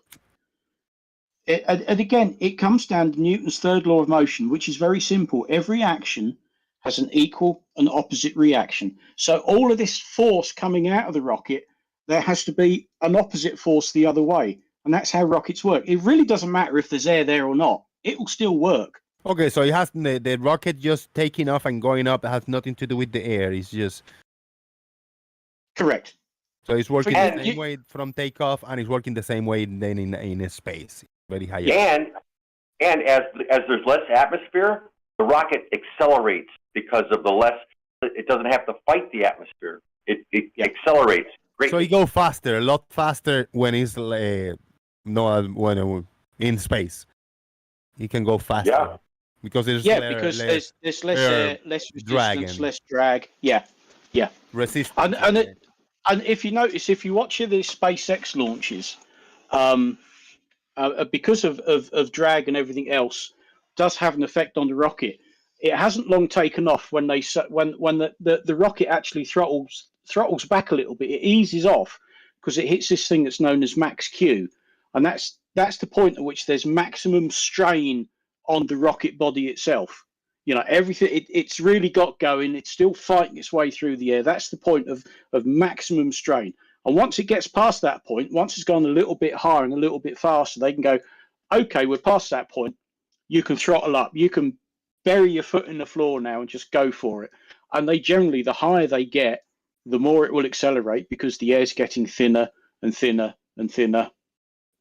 And then generally that's the point where they drop the first stage and light the second one. Okay, let me. I can grasp that. I can visualize that. I can understand that somehow, right? Now, when I ask Brian, what do you think about that explanation? Does it make more sense than it did before? No. Well, please tell me why. Hold on, farmers. Can you tell us why it doesn't make more sense now? You know? That is nothing different from take off the rocket when it's down here on the Earth versus when it's down in space. It's still working the same way. I was just looking for it, actually. I've got a little clip of a guy using a little model toy with a balloon on it. And as soon as he puts a vacuum 90 degrees to the nozzle of the balloon, the thing stops moving. So their notion that it pushes off internally is complete and utter nonsense. No, it's not. Did you read in that video that you posted? Did you read the comments? They all said you're crazy. Pete, Brian, you understand there's a very good reason for that, right? That follows normal physics. What's the direction of the thrust? What's the direction? All right, Brian, what is the direction of the thrust when you tape a piece of paper over the back of a balloon? Where does the thrust get redirected? To the sides. Does thrust that goes equally out each side cause a forward motion? Or do they basically balance each other out? Just kind of think through it, man. What are you going on about? Who's put tape across the... You had a balloon, you tape some paper behind it, and it doesn't zip down the line anymore. Is that the video you're talking about? No. Okay, sorry about that. Well, show us the video then. You've seen it, that guy with the model car with a balloon on... Oh, you're not going to show us then, okay. I can't find the fucking thing. Because it's exactly like we're talking about, except it's a car instead of a little Zeppelin. I thought it was on my YouTube channel, but it seems to have fucking disappeared. Well, the video. Oh, they got to them. The reptilian overlords. The video, I watched it, and it has a model car with a balloon on it, fills up the balloon, and lets it go, and it runs across the table. Then he fills up the balloon and takes a shop vac and puts it perpendicular to the thrust, and the balloon no longer goes forward. And as was pointed out in many of the comments in that video, it's because the shop vac is still pulling air from all around. It's not affecting the thrust. It's pulling the air from all around the room, and that the little car has so little thrust, it doesn't take much current of the air from around the room to stall the car. Doesn't it bother you that video has been censored, Brian? I can't find it. Somebody been on my fucking computer. Uh-oh. Uh-oh. I could have swore I had it in my YouTube feed. I think you leaked your IP address and people been browsing around on your stuff. I'll put that in my report to the reptilian overlords that they're making good man. Good man. Saves me doing it. Thank you. Well, I'll mention you guys too. I appreciate that. You will be mentioned in dispatches. Oh, I haven't had that for a while. Oh dear. Good stuff. Well, thankfully, for reality's sake, rockets do work in space because we use them. They use them to pull up all sorts of things. People, satellites, bits of ISS, bits of whatever the Chinese space station's called. I can't remember. Robots on Mars. I've got it. Oh, okay. I thought the dog ate that video. Dog ate your video. Could have been, who knows? I mean, that was one of my homework. I tracked the other day and I stuck the video in the chat. Mental. Oh, cool. I used both radio and telescope at the same time. That one, Jose. This Which video, to right? me proves that the only motion that little car was getting was because the thrust was pushing against the atmosphere. Once he created a lower pressure zone around the exhaust nozzle, it doesn't go anywhere. Are you going to put a vacuum sucking the air out at any point? Or? I mean,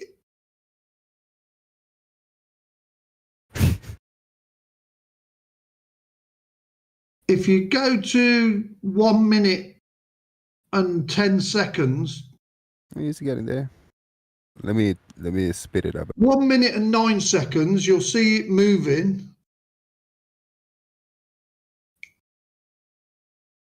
And I've done this myself, and it done exactly the same. Okay.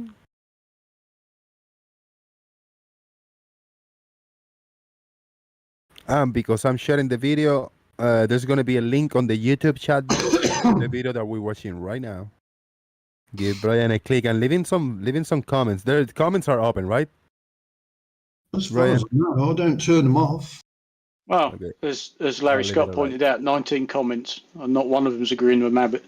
Oh, okay. That doesn't mean they're right. It means 19 of them are fucking wrong.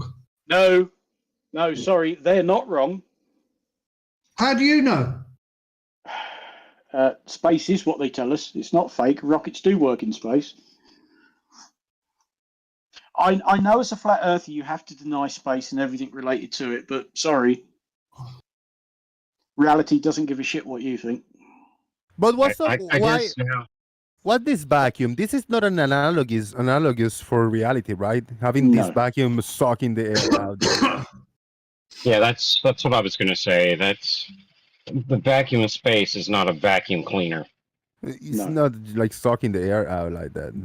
Only in Spaceballs. Why do you have to call it a vacuum? The term is it's called like that.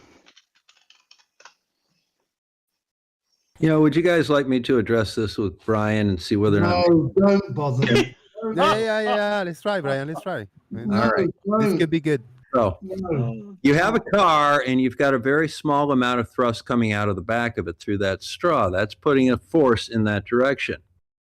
you put a vacuum behind the car and you create a little bit of a localized low pressure area, and air rushes in from everywhere. Okay? Air in front of the car is literally pushing it back towards the vacuum. Okay? Do you understand that on a straw, you don't suck fluid up through the straw, it's pushed up by the atmospheric pressure when you lower the pressure in your mouth? Does that make some sense to you?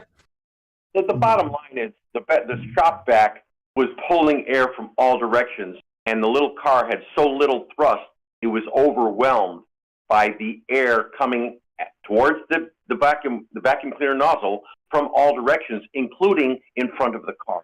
And the car had so little thrust, it was just overwhelmed.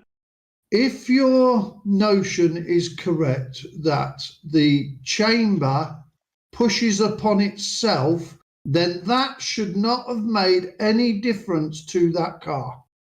Brian, get a helium balloon and put a shop vac a foot away from it, perpendicular to it, and turn the shop vac off and see if the balloon moves towards it.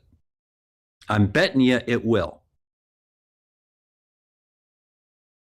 Just gave me an idea, man. There's A little test you can all do yourselves. Yeah, But get a there's balloon no and a opposing shop force. vac and do what I told you. Hold on, There's guys, no can I- opposing force in space. There's an opposing force in this video. Guys, very quickly, before I forget, I just want to share an idea that I had. Hold on. Come on, I'll Hold go. on, I froze. He's gone already. Fuck, I froze. Yeah, Brian. In front of the balloon, put something that generates a little bit of smoke, like a cigarette, and see if the cigarette smoke from in front of the balloon comes toward the vacuum cleaner nozzle. Yeah, that's a good point. I wanted to share something, but I froze my screen. I cannot get it out of this menu. Oh, I've gone I off got the paint. now. I got the paint open, and it's just taking over the whole screen. I cannot see anything but the paint right here. There you go. Woo! Damn it! All right. Can you see that the paint thing? It's just I black. got it. Did it change to paint now? No, it's just a black screen we got. Well, Okay, right. I got an idea, right? We have a car, right? We have a now we got car. it. YouTube's probably lagging then. Okay, we have a car, right? Yeah. The road, and now we're gonna install a giant balloon in top of the car. A giant balloon, right?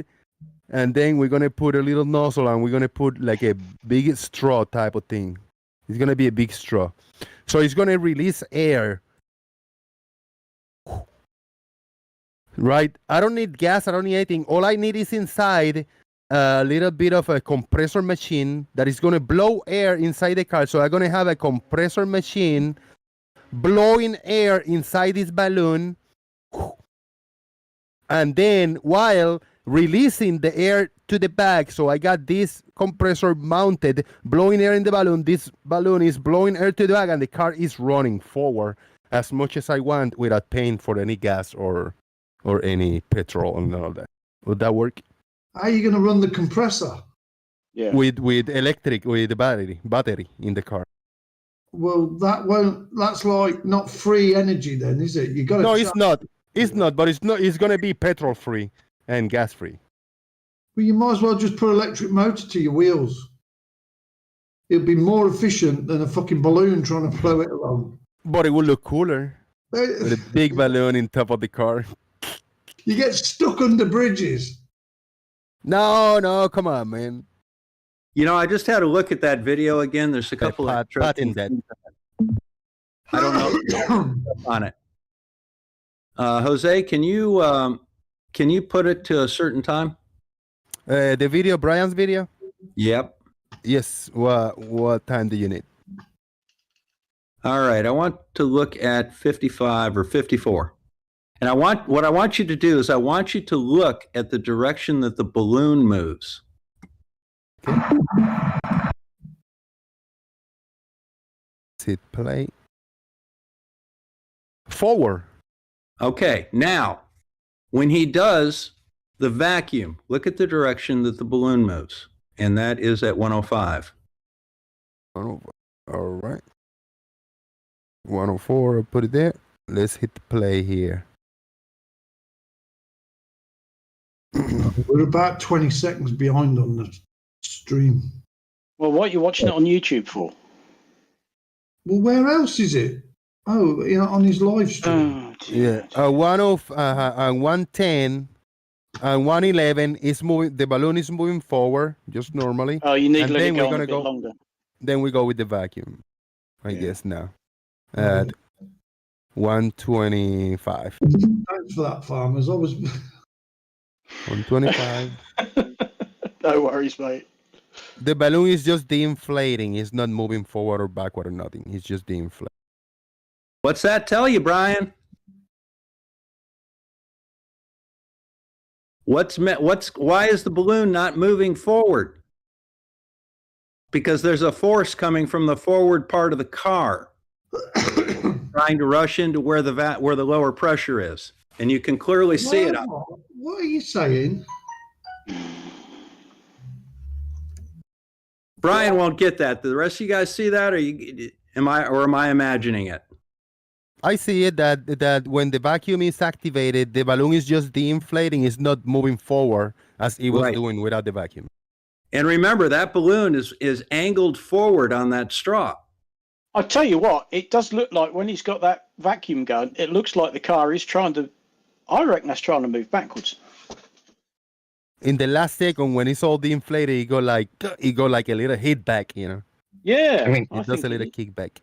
Yeah, I mean, it looks to me like the vacuum is trying to pull on the straw. Show the previous one where he's not got the vacuum, because I don't understand what he's saying. Right here.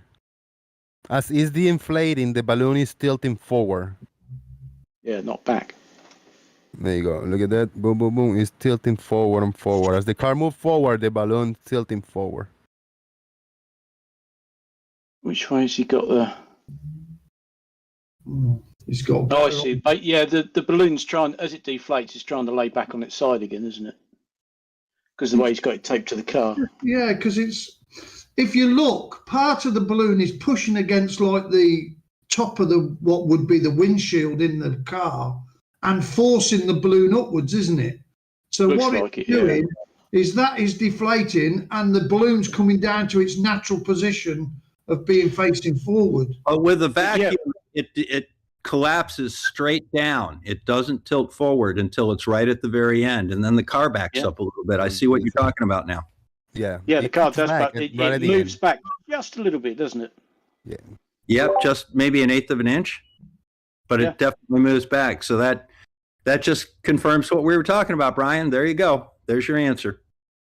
Yeah, the vacuum cleaner overwhelms the tiny thrust of the car by pulling air from all directions, including from the direction of the car. So yeah, it's just overwhelmed. And once again, your video, Brian, shows the correct answer and disagrees with you. What? You haven't debunked rockets in space, I'm afraid. I absolutely love flat Earth videos for that reason, because the seeds of their destruction are right within the video that they present. Yep. This is just completely. I don't believe you can be so fucking delusional. I really don't. I think several of us were thinking that, Brian. You've seen the car move without the vacuum there. You put the vacuum there and it doesn't fucking move. Yeah, you got an opposing force. What? And there's a reason, Brian. You might as well put a wall in front of it and say, look, it's not moving anymore. You to dump this fucking fantasy they've got you all in. Oh, is it really this fucking painful? And it's a shame. Guys, I gotta go away from the keyboard for a few minutes. I'll be right back. But Brian, you're dealing with such a little bit of thrust and such a poor power to thrust ratio. It doesn't take hardly anything to stall that car. It has nothing to do with the fact that the exhaust is now being pulled to the side. It's just showing the principle. and not well, and poorly whoever's controlled. Propelling air from the balloon is propelling the car forward against the atmosphere. We all know how thrust works. We know how a propeller works. We know how a jet works. We know how a fucking rocket works. Yet you have to deny it because of your fantasy. Brian, I'm just saying this is too small a scale, too poorly controlled, and even at this scale, we're seeing nothing to disprove rockets working in the vacuum of space that work better than in the atmosphere. It's getting very, very sad listening to you all. It really fucking is. You cannot let go of this fantasy. Guys, I'm going to go get a helium balloon today, and I'm just going to put this to bed. Okay? Fair enough. Yeah. I'm going to put a short video up on it, and I'm going to use Brian's video as the basis of my video, and I'm going to show exactly what's going on here so simply that maybe even he can understand it. Why do you need a helium balloon? You got to watch the video, Brian. I already know how to do it. Won't be 6 hours long. It's just a party balloon. It's not a fucking helium balloon. I'm going to use the helium balloon. Let me cook my chicken here, Brian. Look, he wants to use helium. Why would you want to use fucking helium? Watch the video and find out. Makes your voice go all squeaky. It's brilliant. He's just going to show you how the shop vac can keep a helium balloon from floating by pulling air from all around. Actually, that's not what I'm going to do. What I'm going to do is even more sneaky than that. Going to have to watch the video. Nice one. Yeah, Paul is absolutely right. Bob's just using this as an excuse to buy some balloons to play with. Yep. Add some helium. And if I buy enough of them, I'll tell you what, you guys donate between all of you, if you donate $50 to the Dome Fund, I'll buy a bunch of helium balloons, and I will do the entire video while inhaling helium. And Brian, it just goes to show there was no comments in that video to support what you were saying. That doesn't mean they're right. No, I'm just saying you can't find anybody to back you up. It doesn't mean they're right. It means you can't find anybody to agree with you. It doesn't mean who has commented that they're right. They're right. Well, okay, I'm telling you now, you're wrong. It is attacking your fantasy. This is the problem. And you will fight it to the fucking death if need be, if it destroys your fantasy. I've got much better fantasies than that, dear boy.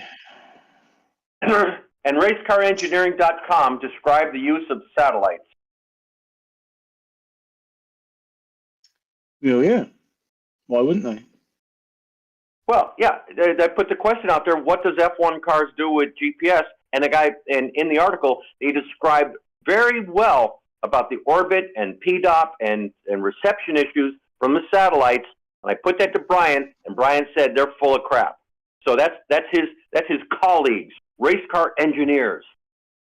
Well, of course they're full of crap, because everything to do with space has to be fake. Because if it's real, the Earth's not flat. If you guys think I was kidding, I just put the link to the Dome Fund in the chat. $50, I will do the entire thing while inhaling helium. Really? You can't fucking do... You can't breathe on... You can't live on helium. You fucking die, surely. Once, well, you have to have a mix. Brian, you want to talk to me about respiratory gases? Talk to me about respiratory gases. Go right ahead, man. Yeah, he already went through. He did a rotation as an anesthesiologist, so he'll be watching his vitals. To do a whole video breathing fucking helium. Doesn't mean I'm going to do it in one cut. I'll get a little oxygen in between takes. Oh, right. You know what's even funnier? Nitrous oxide makes your voice go low. Yeah, it also makes you giggle your ass off, and it's a little harder to get than helium is.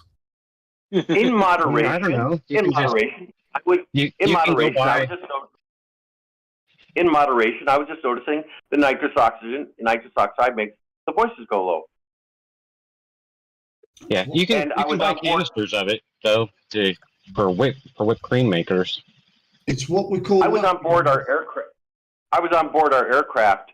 We were doing a C check, so we pressurize it while sitting on the ramp to the 9 psi, and I noticed when they pressurize it how hot the airplane got inside, and my voice pitch went low.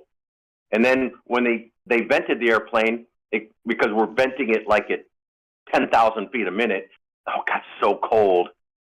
Yeah, that's what happens with gas. When you reduce pressure, it gets cold, and when you increase the pressure, it gets hot. Yeah, but I was pointing out my voice pitch lowered.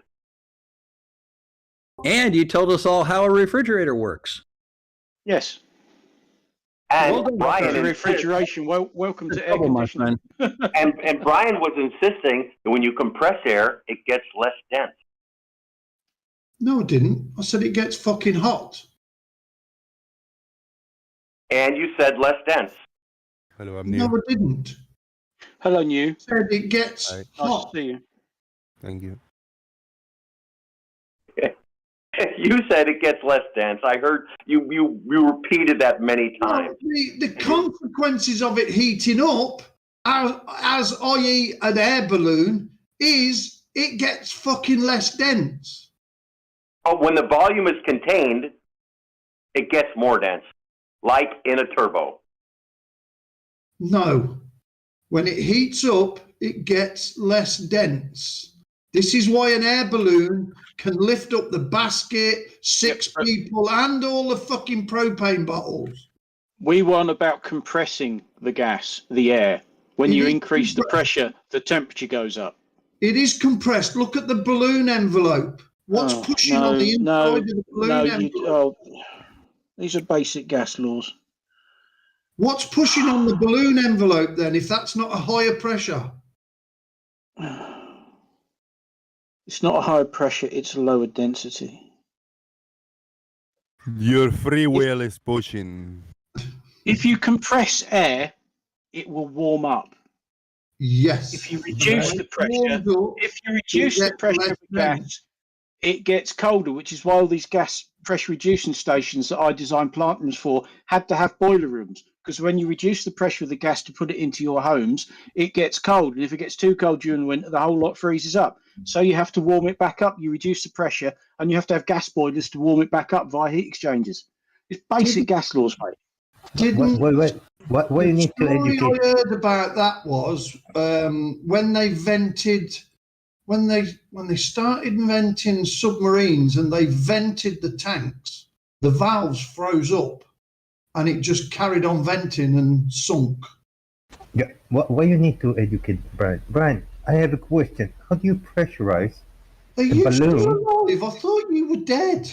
Brian, well, you're wrong again. So how do you pressurize a balloon that is open at the bottom?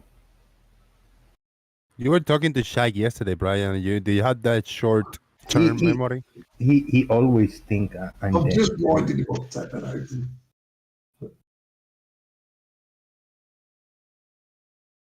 Well, you're talking about venting and gases and farts. That's what the GIF. That's why the GIF is up. A question, Brian. How is the balloon pressurized when it's open at the bottom? I don't know. Tell me, Troy. How's that? It isn't. How does it lift? It isn't pressurized. It isn't. How can it lift up like what? Half a ton, 500 kilos? Because the hot air inside is less dense than the cold air outside. Therefore, it's buoyant. Fuck me. So is it pushing on the inside of the envelope or not? Some people could say pulling. Some people could say pulling. That push is fake. Is it pushing on the inside of the balloon? A hot air balloon is not rising due to thrust. No. No, I never said that. I was clarifying in case you thought it. In the balloon, pushing against the fabric of the envelope to raise however much the basket, the people, and the burner and the LPG tanks No. Where is volume? Where is this? Because the air in the volume of the balloon is lower mass, less dense than that same volume of air around it. Yeah, the air in the balloon is at about the same pressure as the air outside the balloon. Yeah, there's almost no air pressure difference, Yeah, right? there's hardly Because any it's open difference at at the all. bottom. Yeah, it just happens to be the air inside the balloon is less dense than the air outside the balloon. So really, it's the air outside the balloon that's pushing it up. It's buoyancy. It's exactly the same way as a ship floats. Can we science farts? Well, Very good question, O'Brien.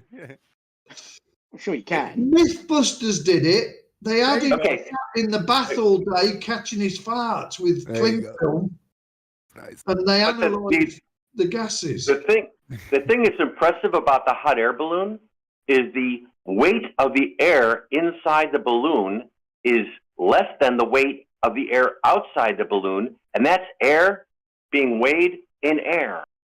Yep.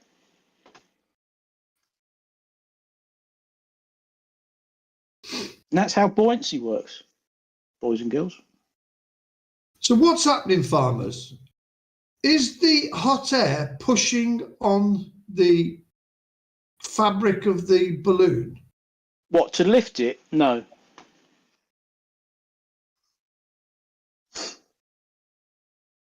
The balloon is just a container for the hot air. That's all it's doing. Yeah. But you've got less dense air inside than you have outside. And really, in effect, like I said, it's the cold air outside that's pushing the balloon up.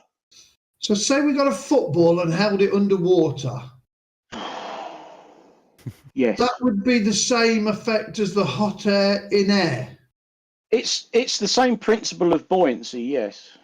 Yeah. And if you let go of the balloon, the ball underwater, what does it do?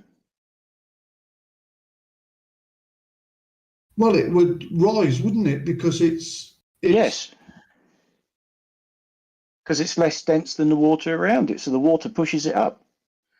The hot air balloon has a less dense atmosphere inside than it does outside, so the outside atmosphere is pushing it up. Yeah, who was that Greek guy that figured that out like thousands years ago? The outside walls of the envelope. Yeah, because that's where the outside, the cold air outside is. It's outside. But there's cold air above it as well. Yeah. And? Colder air. Well, not really, given how big a hot air balloon is. You know, you're only talking, I don't know, 20, 30, maybe 40 meters. I mean, in the grand scheme of temperature gradients in our atmosphere, that's nothing. Yeah, but if you look at a balloon, it's like teardrop shaped, isn't it? There's a greater... Most of them, yes. Well, yeah, because... top surface than the bottom surface is more of a... Well, hot air tends to rise, and B, it's that shape to keep the air in while still being open at the bottom. If it was just a cylinder from top to bottom, you'd struggle to keep the warm air in there, wouldn't you? I've seen them all shaped now. They've even done one like a motorbike and... Yes, but they all generally at some point they come down to that point where it's open at the bottom, and that's where the gondola's hanging, and that's where the burners are. Yeah, you're putting warm air in, and you want to keep it in, so you don't have a bloody great big opening at the bottom, because chances are it's going to come out and your balloon won't take off. I mean, bloody hell, they've been doing this since 1700 and what? Is it 1700? They bend the top off when they want to go down, don't they? They have like a cord that opens a valve in the very top of the balloon. Yes, because all you can do in a balloon is control how you go up and down. And it's finding air currents that controls which way you actually travel. But all you can do is go up and down. There's nothing to say, I want to move over there. Well, tough shit. You're going up and you're going down. And it's a matter of finding air streams that are going in, hopefully, the right direction that will take you that way. But I mean, most of them, when they have these, I don't know whether they still do the big festivals up the road here at Northampton or whatever. You know, all these balloons go up in the air and they all generally go in the same direction because that's the way the air's moving. Yeah. Yeah, you ain't got too much control over it. You can go up and down and hopefully find a different air current, but at some point you're going to run out of fuel for your burners and the air's going to cool down and hello, here comes the ground.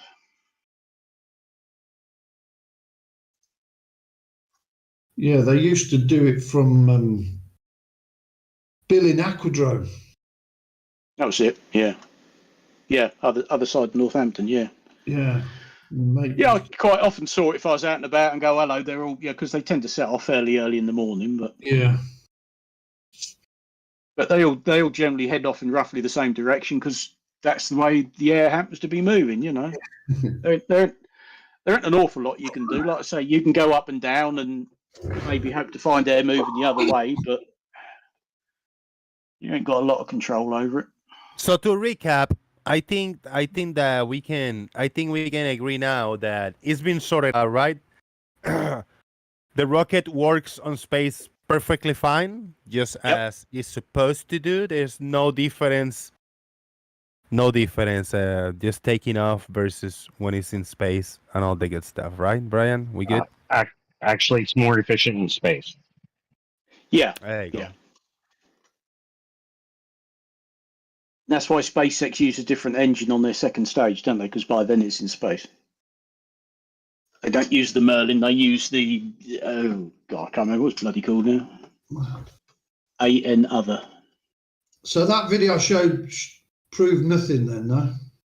Pretty much. Yeah. Actually, just proved that we knew what was going on and you didn't.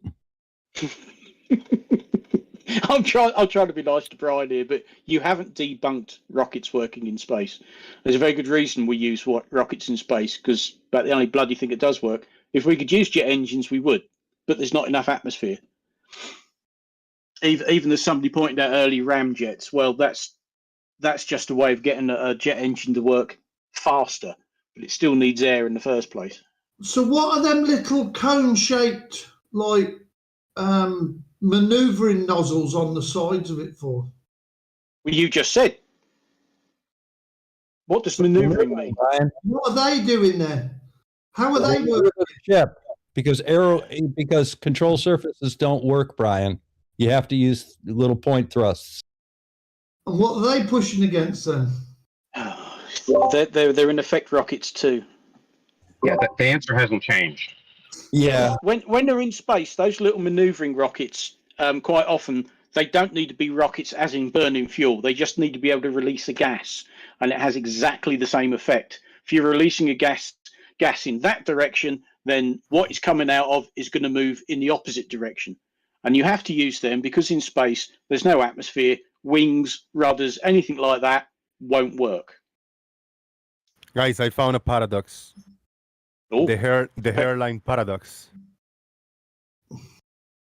I'm sharing that right now. The hairline paradox for everybody. There you go. Inspired by AC Montreal's skateboard paradox. This is the hairline paradox. You silly ass. Shout out to Soldier Boy for sharing the hairline with us to create a paradox with it. Skiing on his forehead.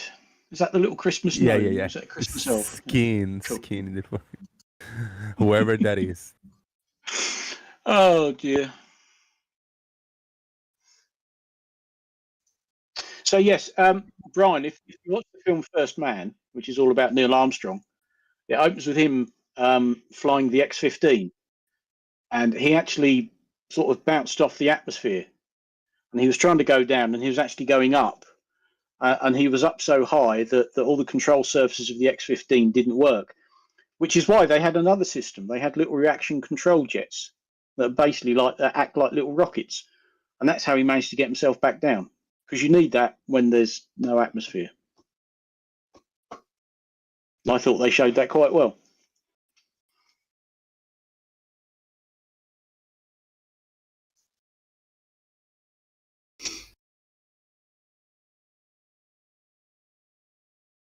Yeah. So many paradoxes.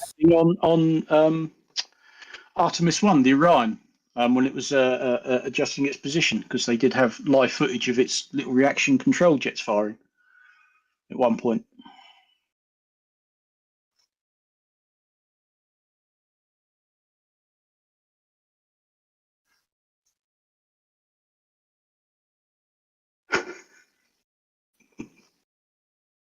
The recycle bin paradox.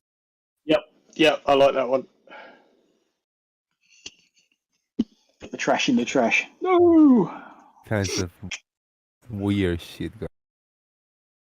Oh, yeah. Oh, talking of which, I think Artemis is coming back on Sunday, isn't it? So, in summary, Angry Dog, I think, summarized it better from the perspective of the audience. Are you? They think that you really are struggling, Brian, with the simple principle of ejecting mass to get something to move. There's no mass in a weightless environment. The rocket is ejecting mass. The rocket is ejecting mass. I went ahead and put that X-15 clip in the chat. Oh, good man. Yeah, that's an excellent opener to a film. That is that whole thing. That one I cannot play. This is too risky to copyright. Yeah. But that's why. Thank you. Yeah. But anybody, if they haven't watched First Man, please do so. That's a very good film, I think. It concentrates more on him than the moon landing. When you're in a weightless environment, nothing has weight, nothing has mass. That's Brian. Called a weightless environment. That weight and mass aren't, and I wish I had a tenner for every time I told you this, because I could retire myself. Weight and mass are not the same thing. How do you calculate mass, farmers? Why? How do you calculate weight? You weigh. How do you calculate weight? No. When you weigh something, you want me to weight. tell you how you calculate mass? Oh, God's teeth. Weight and do mass. I have to Google it again? I'll go ahead and do it if you want. It specifically tells you weigh something to calculate its mass. No, that is one way to estimate it. That is one way to estimate it. No mass. No, it is. That is one way to estimate the mass. Mass is not a calculation. No. You can also estimate the mass by applying a force to an object and dividing it by the amount it accelerates. I have a precision analog or a precision analytical balance, and I can't weigh a thing on it. All I can tell is if 2 pennies weigh is equivalent to 5 grams of mass. I have no idea what 5 grams of mass weighs. I can estimate it by the 9.8 meter acceleration in Earth, and then I can get its weight in newtons on Earth, but it's always 5 grams mass, no matter where it is. Does a feather fall at 9.8 meters per second? In a vacuum, yes. In a vacuum, yes. In a vacuum, you just said on Earth. We don't live in a vacuum. In a vacuum, yes. Okay. When aerodynamics are at play, you have to control for all the details. So there's aerodynamics in a feather falling. So let's eliminate the aerodynamics and then watch it fall, as did Brian Cox with a bowling ball in the fucking vacuum chamber, and videoed it for everybody's entertainment. Yes. Yep. Yeah, but Larry, don't forget that even here on Earth in an atmosphere, when you let go of that feather, it will accelerate at 9.81 meters per second squared. I'm not saying it's going to reach a speed of 9.81 meters per second, because it's very, very light and has an awful lot of drag in the atmosphere. But to begin with, it's going to try and accelerate at that rate. Yeah, just like anything heavier. Sure. Then when measuring the speed that it does achieve, there's a lot of dynamics to take into play, like the aerodynamics of the feather, its cross-section area, its density, all that good shit. So to normalize that, you do it in a vacuum. That way everything is normal. Yes. But Brian doesn't like that. I don't like it because We don't live in a fucking vacuum. Why That's would you not the calculate question. something Hold on, Larry. That's not the only- question. Hold on, Larry. Let him finish. Why would you calculate something with a figure that only shows up in a vacuum when nothing is what we do in a fucking vacuum? Why would you do Not that? put it in a vacuum then, Brian. Let's take two bowling balls, one 16 pounds and one 8 pounds. One has twice the density of the other. If I drop them both off a building, will they essentially fall at the same speed? Have you tried it?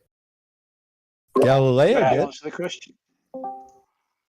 There's plenty of YouTubes of people dropping a ball bearing in a billiard All right. ball.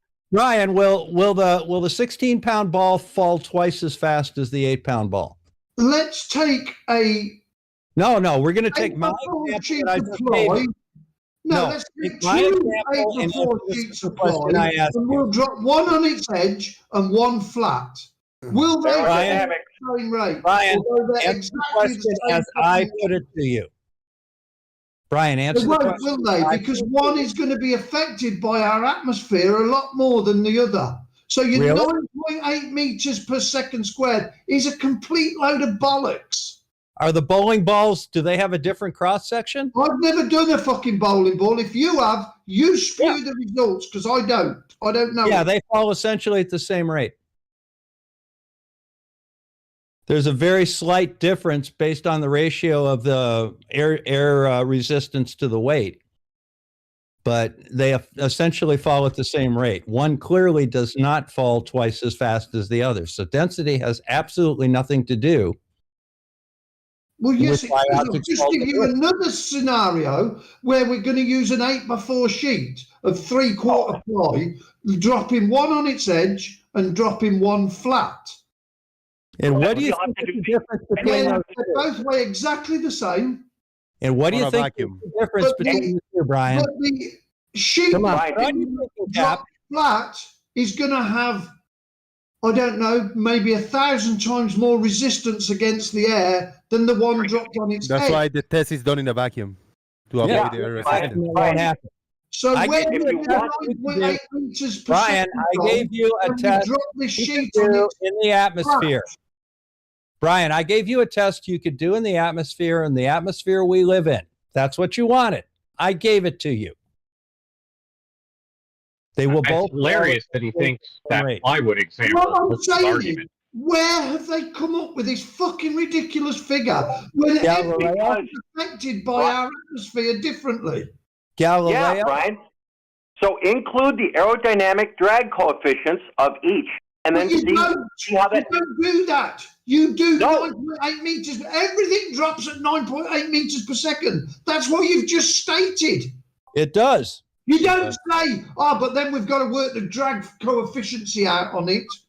You don't Yeah, say that's a that. factor. Yeah, that's a factor, Brian, existing factor. But he doesn't Yeah, say it's that. the And force, nobody Brian. ever fucking does work that out. Yes, it Brian, can it's when the you put it opposing in a vacuum and test You it. just spew out this fucking 9.8 meters per second. Because it's true. It's nonsense. reality. That's reality, Brian. It's That's why the not. test is done in a vacuum to avoid reality. the air resistance. Yes, it's reality. You just denying reality now, Brian. You've seen a feather drop. They Yes, do not drop at 9.8 meters per second. because there's air resistance. Exactly. Yeah, and now do it in a vacuum and it will fall in 9.8 meters per second. We don't That's live in a vacuum. Yes, I know we don't, Nobody but lives in a vacuum. the rate fall is 9.8 meters per second square. Yes, it is. No, it's not. Yes, it is. There's a No, factor that it's is got to be taken in consideration is air. And to eliminate that factor, then we do it in a vacuum, and then you got reality there. Then don't quote 9.8 meters per second. Yeah, that's in reality the rate of fall. Yes, No, it it's must be not. quoted. Yes, it is. No, it is Brian, not. it's the rate of acceleration. It's 9.81 meters per second per second. It's not the actual speed it's going to reach. It's not the only speed it can reach. It's the rate at which it's accelerating when you release something, and it's the rate of acceleration So due if to I gravity. released a parachute, would that fall at 9.8 meters per second? No, it will start to accelerate at 9.81 meters per second squared. Right. And then what happens? It's not a velocity, it's an Then does acceleration. it de-accelerate? Because I ain't going to hit the ground at 9.8 meters per second for second squared. You will if you don't open the parachute. Yeah. If you open the parachute, you impart drag, and that's what slows you down. Exactly. Yeah, So exactly we're what? not dropping at 9.8 meters per second squared, are we? Initially, Why do yes. we make this blanket reference to that This speed is fucking when everything has its own fucking, depending on its design and depending on which way it's fucking falling? I'm just off to talk to the wall. I think I'll get more fun out of that.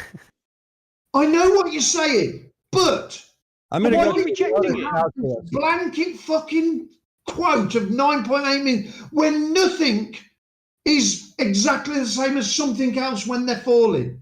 And Everything depending on that everything is falling at the same rate. it is object, depends which way it's falling, depends how much fucking drag factor it gets. I know you can't see it, but I'm holding a pen, and if I let go, it just accelerated towards my desk at 9.81 meters per second squared. There you go. That's an acceleration. It's not a velocity, it's an acceleration. They're not the same thing either. You know. Yeah, I think everybody else here understands what summing net forces is. Yeah. Well, I'm off to teach Otis the cat calculus. I think I'll get farther with it. I think you might. Fucking ridiculous. Yes, Brian, it is. We haven't explained this to a grown man. Yeah. Then you should state everything falls at 9.8 meters per second squared in a vacuum. No, it does that in air as well. Resistance to the atmosphere. Brian, we do. It does that in air as well. It's an acceleration. It's not a velocity.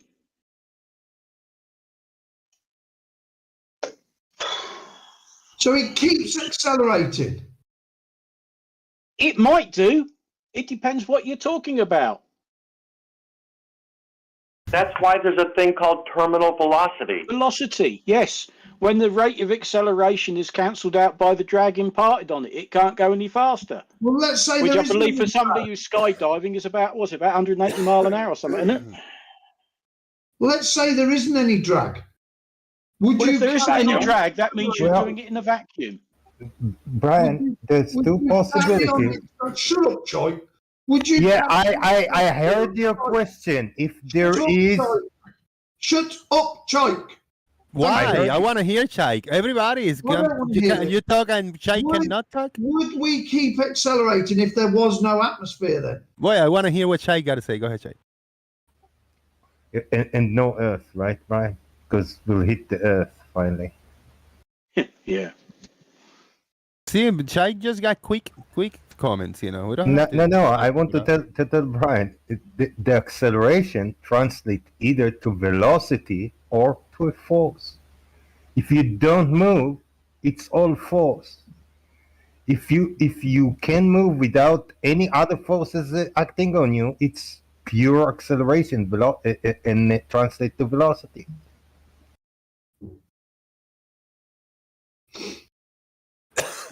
You are now accelerating at 9.8 meters per second square and not moving. Wait, Brian, are you accelerating at that speed right now? Am I what? Are you accelerating at 9.8 meters per second square right now? We're doing fucking something like 500 million miles an hour, believe it or not, going round the fucking Great Attractor. So I don't think 9.8 meters per second is going to be anything like on the Richter scale. We're doing 4 different motions at fucking millions of miles an hour. So I don't think there's anything to worry about 9.8 meters. Say I can't do vectors without saying I can't do vectors. Let me see, Nestle Wipes. Are you on Brian's camp now, Nestle Wipes? Did he convince you? No, I kind of find it fascinating that Brian, who works with race cars, doesn't understand drag coefficients. I mean, Brian, a Formula One car has more drag coefficient than a semi truck. Yeah, to keep it stuck to the racetrack. Yes, I mean it's and Brian, ridiculous. He doesn't know this. Don't Brian know asked a what. good question. What are you saying? I don't fucking know. No, Brian, back Shut up a up. second. You asked if. Fuck up. Hold on, Brian. No, don't No, tell you- people to shut up, Brian. No. Don't tell people to shut up Brian. when everybody can talk, man. Hold on, Larry. You- What? I never. Who No, said you had a that? question. I don't know that fucking drag coefficiency. Who said that? It's Nestle. It's Nestle. Say it again, twat. Go ahead, Nestle.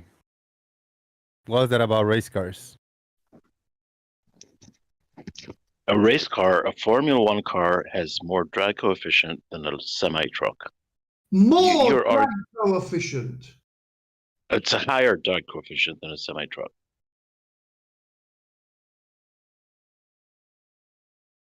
Formula One cars are not designed to be aerodynamic. Well, maybe to a certain extent. Well, they're designed to have more drag I'm coefficient. sorry, I can't talk to that twat. It's always a Brian? trade-off between He's speed making too and much downforce, sense? isn't That is absolutely fucking ridiculous. Did he make too much sense for you, Brian? Okay, Brian, you asked a question. fucking Arctic has Larry, got let me talk. better drag coefficient than a Formula One car. A complete fucking moron.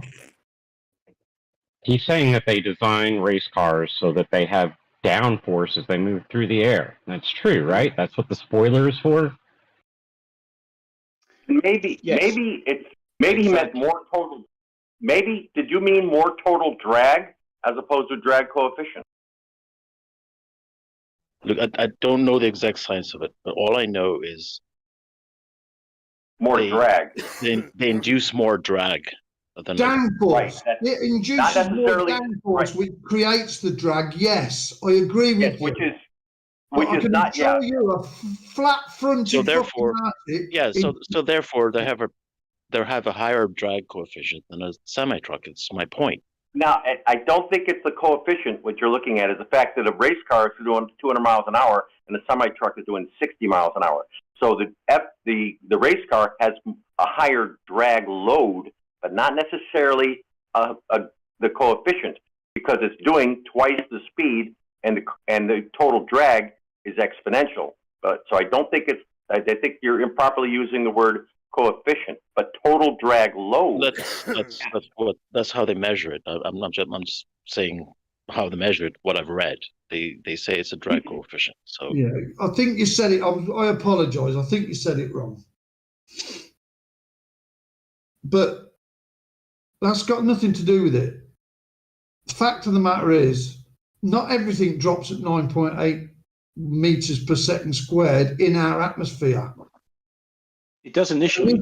If they do, then you should also attach to that its drag coefficiency through our atmosphere. Because a feather does not drop at 9.8 meters per second. Anybody who's studying physics will make that adjustment. Because the atmosphere is so fucking dense compared to no atmosphere. You asked a question a minute ago. Did I? You asked if in a vacuum, if there is a terminal velocity. It will. So things in a vacuum will continue to increase in speed, and they do not have a terminal velocity. And dropping things in air, yes, causes a terminal velocity, where parasitic drag will equalize the gravitational force. So on the moon, something's falling towards the moon, it will continue to accelerate right up until impact. When coming into the Earth's atmosphere, something will increase to a speed, reach terminal velocity, and then heat up and all kinds of other problems. But yeah, drag coefficient, or terminal velocity, parasitic drag. Yeah, these are complicated things. You can't just blank statement saying, oh, since there is atmosphere, things don't fall at 9.8. Well, okay, but let's take it apart and use all the components of that. Gravity wins again, Brian. Gravity wins again. On the moon, I agree with you. If it is as they say. Yeah, good. If that there was your is question. no atmosphere. And that was particularly your question. You asked if there was a terminal velocity or in a vacuum, would it continue to fall faster and faster and faster? And the answer was yes. Yeah. On Earth, we have an atmosphere, right? So there are additional components, and those components all go into the equation, which is why your sheet of plywood on edge falls faster than a sheet of plywood turned sideways. Yeah, it's the mass and weight and all that good shit's the same, but drag coefficients are all different. It's just how they blanket say, oh, everything falls at 9.8 meters per second. No. How many times do I have to tell you? We don't say it falls at 9.81 meters per second. We say things accelerate at 9.81 meters per second squared. That's acceleration due to gravity. Right. Is acceleration falling? Not It's a necessarily. downward bias. This is a downward bias. Well, to in the this surface of case, the that's Earth. what we're talking about. But acceleration is just an increase in velocity. Right. If you're accelerating your race car, are you going down necessarily?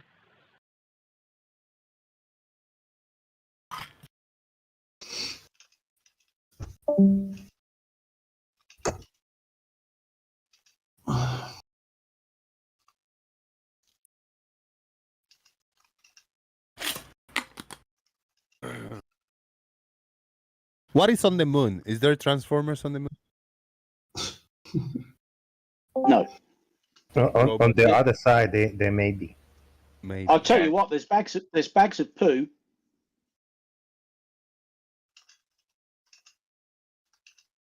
Do you think, Brian? Do you think if they bring those poop bags, they can say it's moon rocks?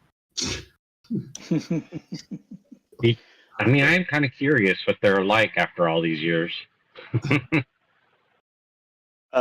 Solid and covered in dust, I suspect. Yeah, Snickers bars. Because they did leave behind everything they didn't need to bring back, didn't they? But surely there's bacteria in it, right? And that bacteria would probably produce methane. I mean, there's got to be some change in it, right? I would just be curious. Will it produce live? Because there's bacteria. Of course, it also could just be fried from the radiation. The bacteria Yeah, might it's not be going to sterile. survive. The problem is, though, that we might never know, because I think there is a lot of talk of, once we're back and got a presence on the moon, that I think they want the original moon landings to be sort of left as sites of historic interest and have an exclusion zone around them and that sort of thing. That's what they're talking about anyway. Which is fair enough. So we can't go back and revisit the moon buggers. Well, we could, but I don't think they're particularly keen to let people do that. I think they want to sort of keep them, preserve them as they are now, rather than have people to go traipsing all around them and going, oh, I'll take this as a souvenir and that as a souvenir. And I've seen discussions along those lines. Whether they actually do that, I don't know. But I would think most parties would probably say, yeah, actually, that's not a bad idea. Because where all the Apollo landings happened is parts of the moon that people are interested in. So probably wouldn't go back there anyway, certainly not in a relatively near future. I think they're more interested in the South Polar region of the moon, which of course is nowhere near where the Apollo landings happened. Brian, relatively in the near future, is that relative to the age of the Earth? Because that could happen within millions of years from now, that people land on the moon, right? Relative to what? Relative to what? People will go to the moon in a relative near future. Relative to what? You're only in your 40s, I suppose. Yes. We were told in the 60s and 70s that we would have hotels on the moon by the end of the 70s. I heard that, man. I have heard all that. Not by the end of the 70s, but for the 90s. Nothing ever appeared. So nobody wanted to pay for it. Don't hold your breath. In a relative near future, so relative to the age of the Earth, we might be visiting the moon in about 100,000 years from now. I think it might be a little sooner than that. Why would anybody want to go there? There's no fucking water. There's no atmosphere. That's what they're looking for, Brian. Water. They're fairly certain. I think they've already found water, haven't they? Well, you can't have water in a vacuum, can you? It freezes. Definitely have ice Yeah. water. Water turns into fucking hydrogen and oxygen in the vacuum. No, it freezes, Does it? Brian. Yes, Does it break down into hydrogen and oxygen in a vacuum? Does it really? I wish it was that No, easy. no. So Brian thinks that when you boil water, you're fractionalizing it into elements. Oh, dear. Hold on a minute. They'd done a test with an astronaut in a vacuum, and he boiled all the saliva in his mouth. He said, Okay. Boiled water does not Yeah. break the waters. Yeah, Brian. Listen. It remains there water are molecules. There are videos of water in vacuum, and indeed they start boiling at low temperature than 100 degrees. But once they run out of heat, they freeze. Boy, but let me get with Brian in Brian's boat over here. Water is made of hydrogen and oxygen, right? So if you boil water, it will become a gas. So this gas is made out of hydrogen and oxygen. Brian, do you agree? "No, it's not, mate. I've questioned this, and no, it's not. It's just called water gas. Although it contains oxygen and hydrogen, obviously, because water's made of oxygen and hydrogen, when it boils and turns into a steam or a water gas, it is not hydrogen and oxygen, although it contains hydrogen and oxygen. That's what I was told." But Brian, the molecules remain the same. Nothing changes at the atomic level of a water molecule. It's still water. Yeah, it's just more excited. It's just in a gas form. And on the moon, the water is ice. The water is excited, Brian. You got feelings. What? The water is more excited, so it must have feelings.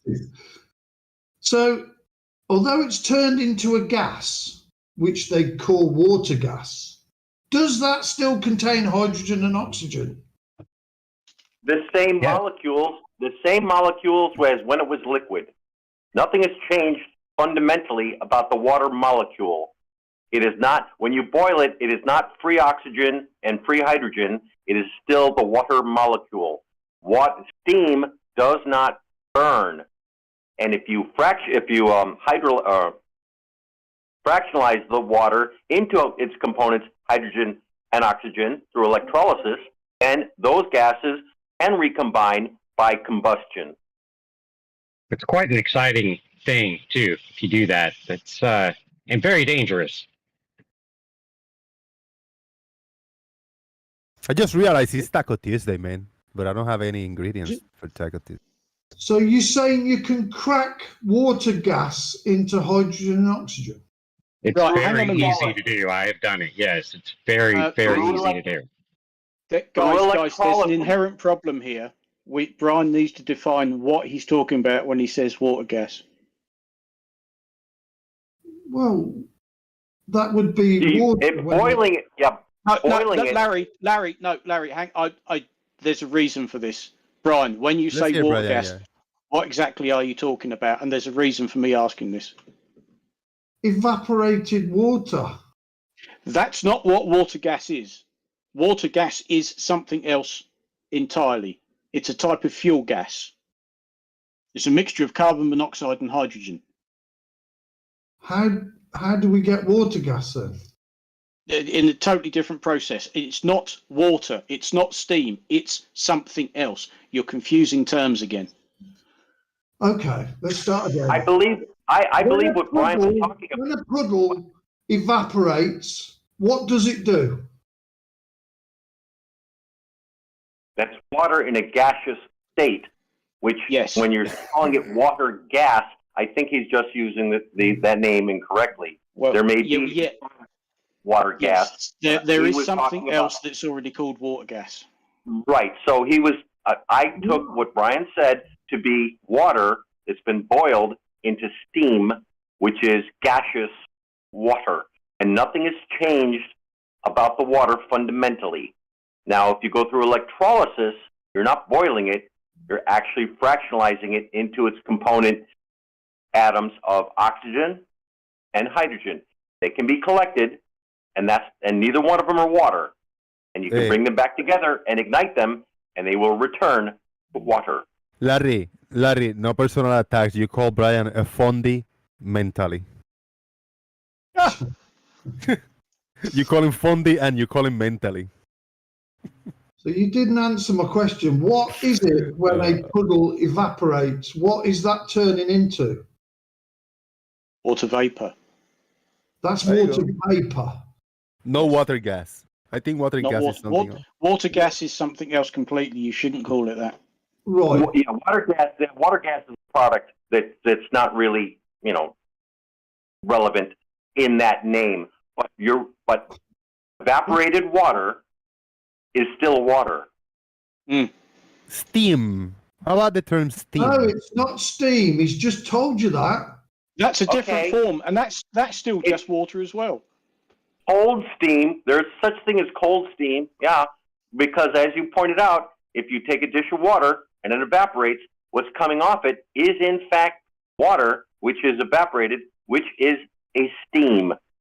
Now, we use the term steam for hot water vapor, but that doesn't change that hot water vapor is cooled and it doesn't and it hasn't met a threshold of atmospheric pressure. It may not condense, but yeah, humidity is still water, unchanged. So can I take a bath on steam? Oh, might not be a good idea. This guy's doing it. This guy's doing it. You can. They do it in Sweden. Yeah, this guy's doing it. He got soap and everything. I bet that's not steam, huh? Yeah, I bet that's dry ice and that's carbon dioxide. Come on, guy, you're breaking my reality. Sorry, steam tends to be quite hot. Right, it doesn't pour over the edge of the container like that. Guys, this is what I think when I think of steam. This is a visual. When I think of steam, I think of burns on my arm because I've had to survey steam plant. How does water vapor? How does water vapor looks like?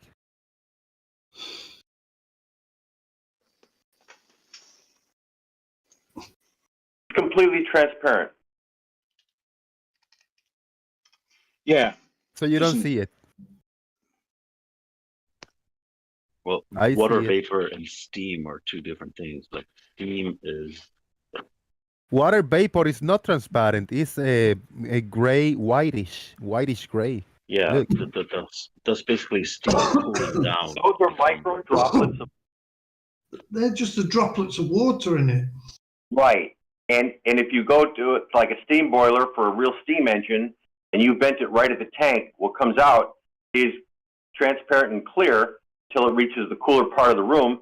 Then that's why you'll see that cloud, like off a boiler. That cloud only shows up a couple of inches away from the nozzle. Yep.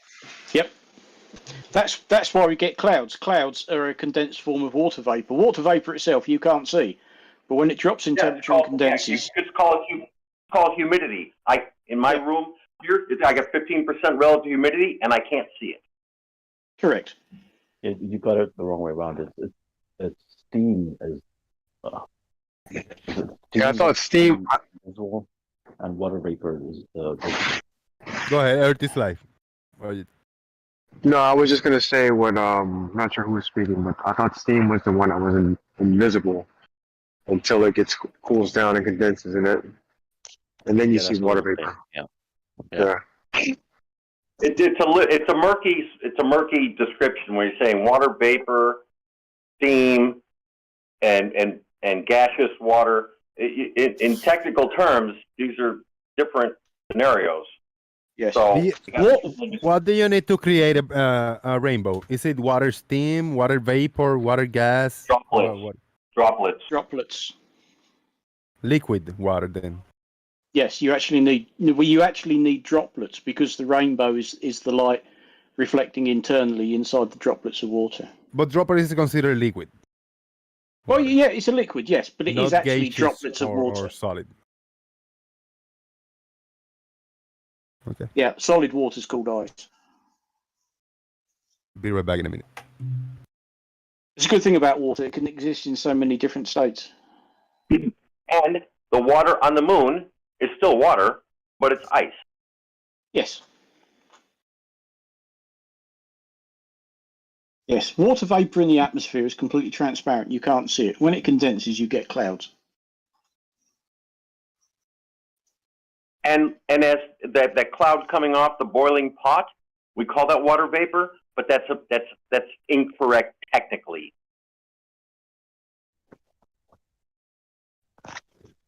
Water vapor is not transparent.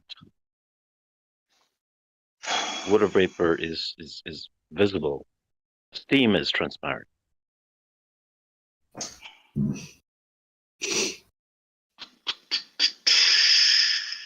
Can you go and re-edit Wikipedia then, please?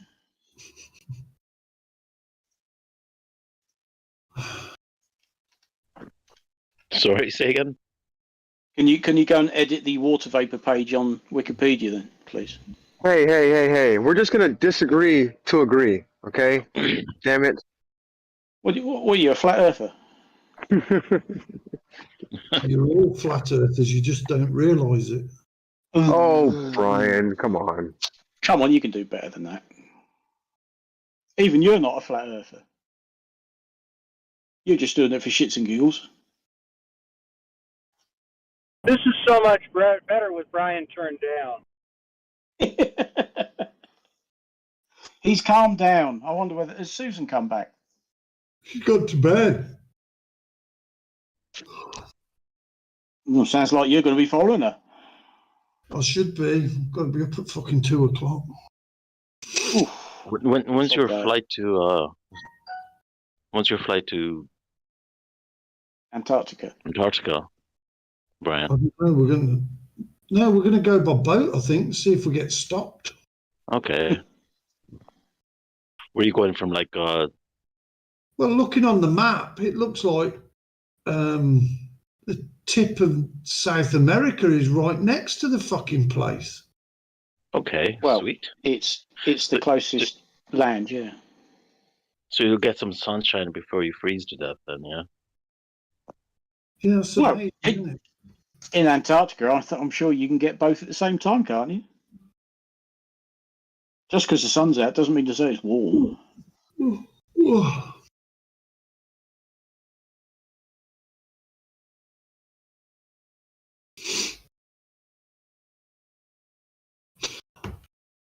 I think we'll have to agree to disagree on what water is and what it ain't then, because it seems to be everybody has got different ideas. Well, no, water is H2O. Yeah, I didn't think anybody disagreed with that. Not even you. No, I don't think. Yeah, No, I think you're the only one who disagreed with that. Different conditions that it can be in, like. It can be in different conditions, but it's still the same thing. It's regardless of whether it's frozen, whether it's water, liquid, whether it's a vapor, anything. It's still H2O. Yeah, if you have hydrogen by itself, that's not water. If you have oxygen by itself, that's not water. They have to be combined in a molecule to be water. In the correct proportions. Correct, H2O. Yeah. Yes, and then that's what you get. And then water, whatever state it's in, is still H2O. I was going to say this isn't rocket science, but hey, let's not go there. We're still talking about gases. Farts. We're still talking about water. Water is water. It's H2O, regardless of what state it's in, what you do with it. Okay. Steam at 120 degrees Celsius is still water. Oh, it's hot. wait, It burns. I have a question. So Brian, you're actually traveling to Antarctica? No. Not at the minute. Oh. No, you just missed our conversation earlier. We're just trying to get a bit of a trip up, just to see if we can go there. Bush can. These all seem to think we can. So well, there's nothing in the Antarctic Treaty to stop you going there. And just to clarify, even if you can't freely explore, if you just go there to one area, you can still film things that we talk about. If you're there during the right part of the year. Yeah. So, and you don't even have to go to Antarctica to like show things that aren't possible on a flat Earth. I mean, you talked about how South America is almost right there to Antarctica. In Cape Horn, on December 25th, there's 17 hours of daylight, which makes no sense on a flat Earth. What? It makes sense on a globe Earth? Yes. It makes perfect sense on the globe. Yeah.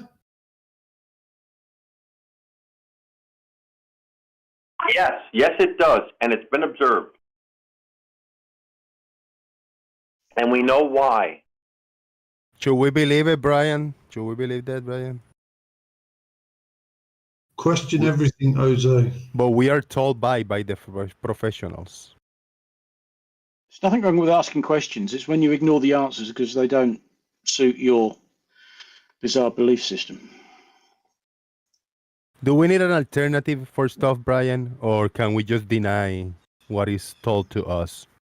Things that make sense.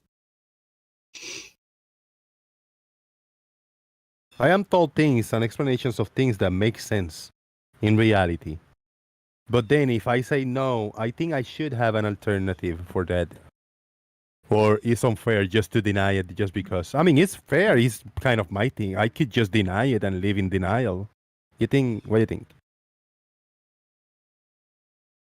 I don't deny anything that there's absolute proof for.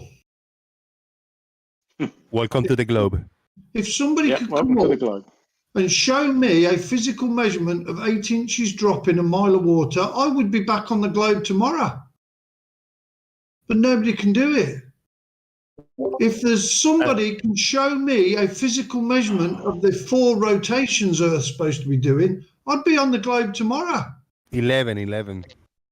Well, somebody said 18 don't lie yourself. movement, but Brian, let me ask you a Don't lie question. to yourself. All right.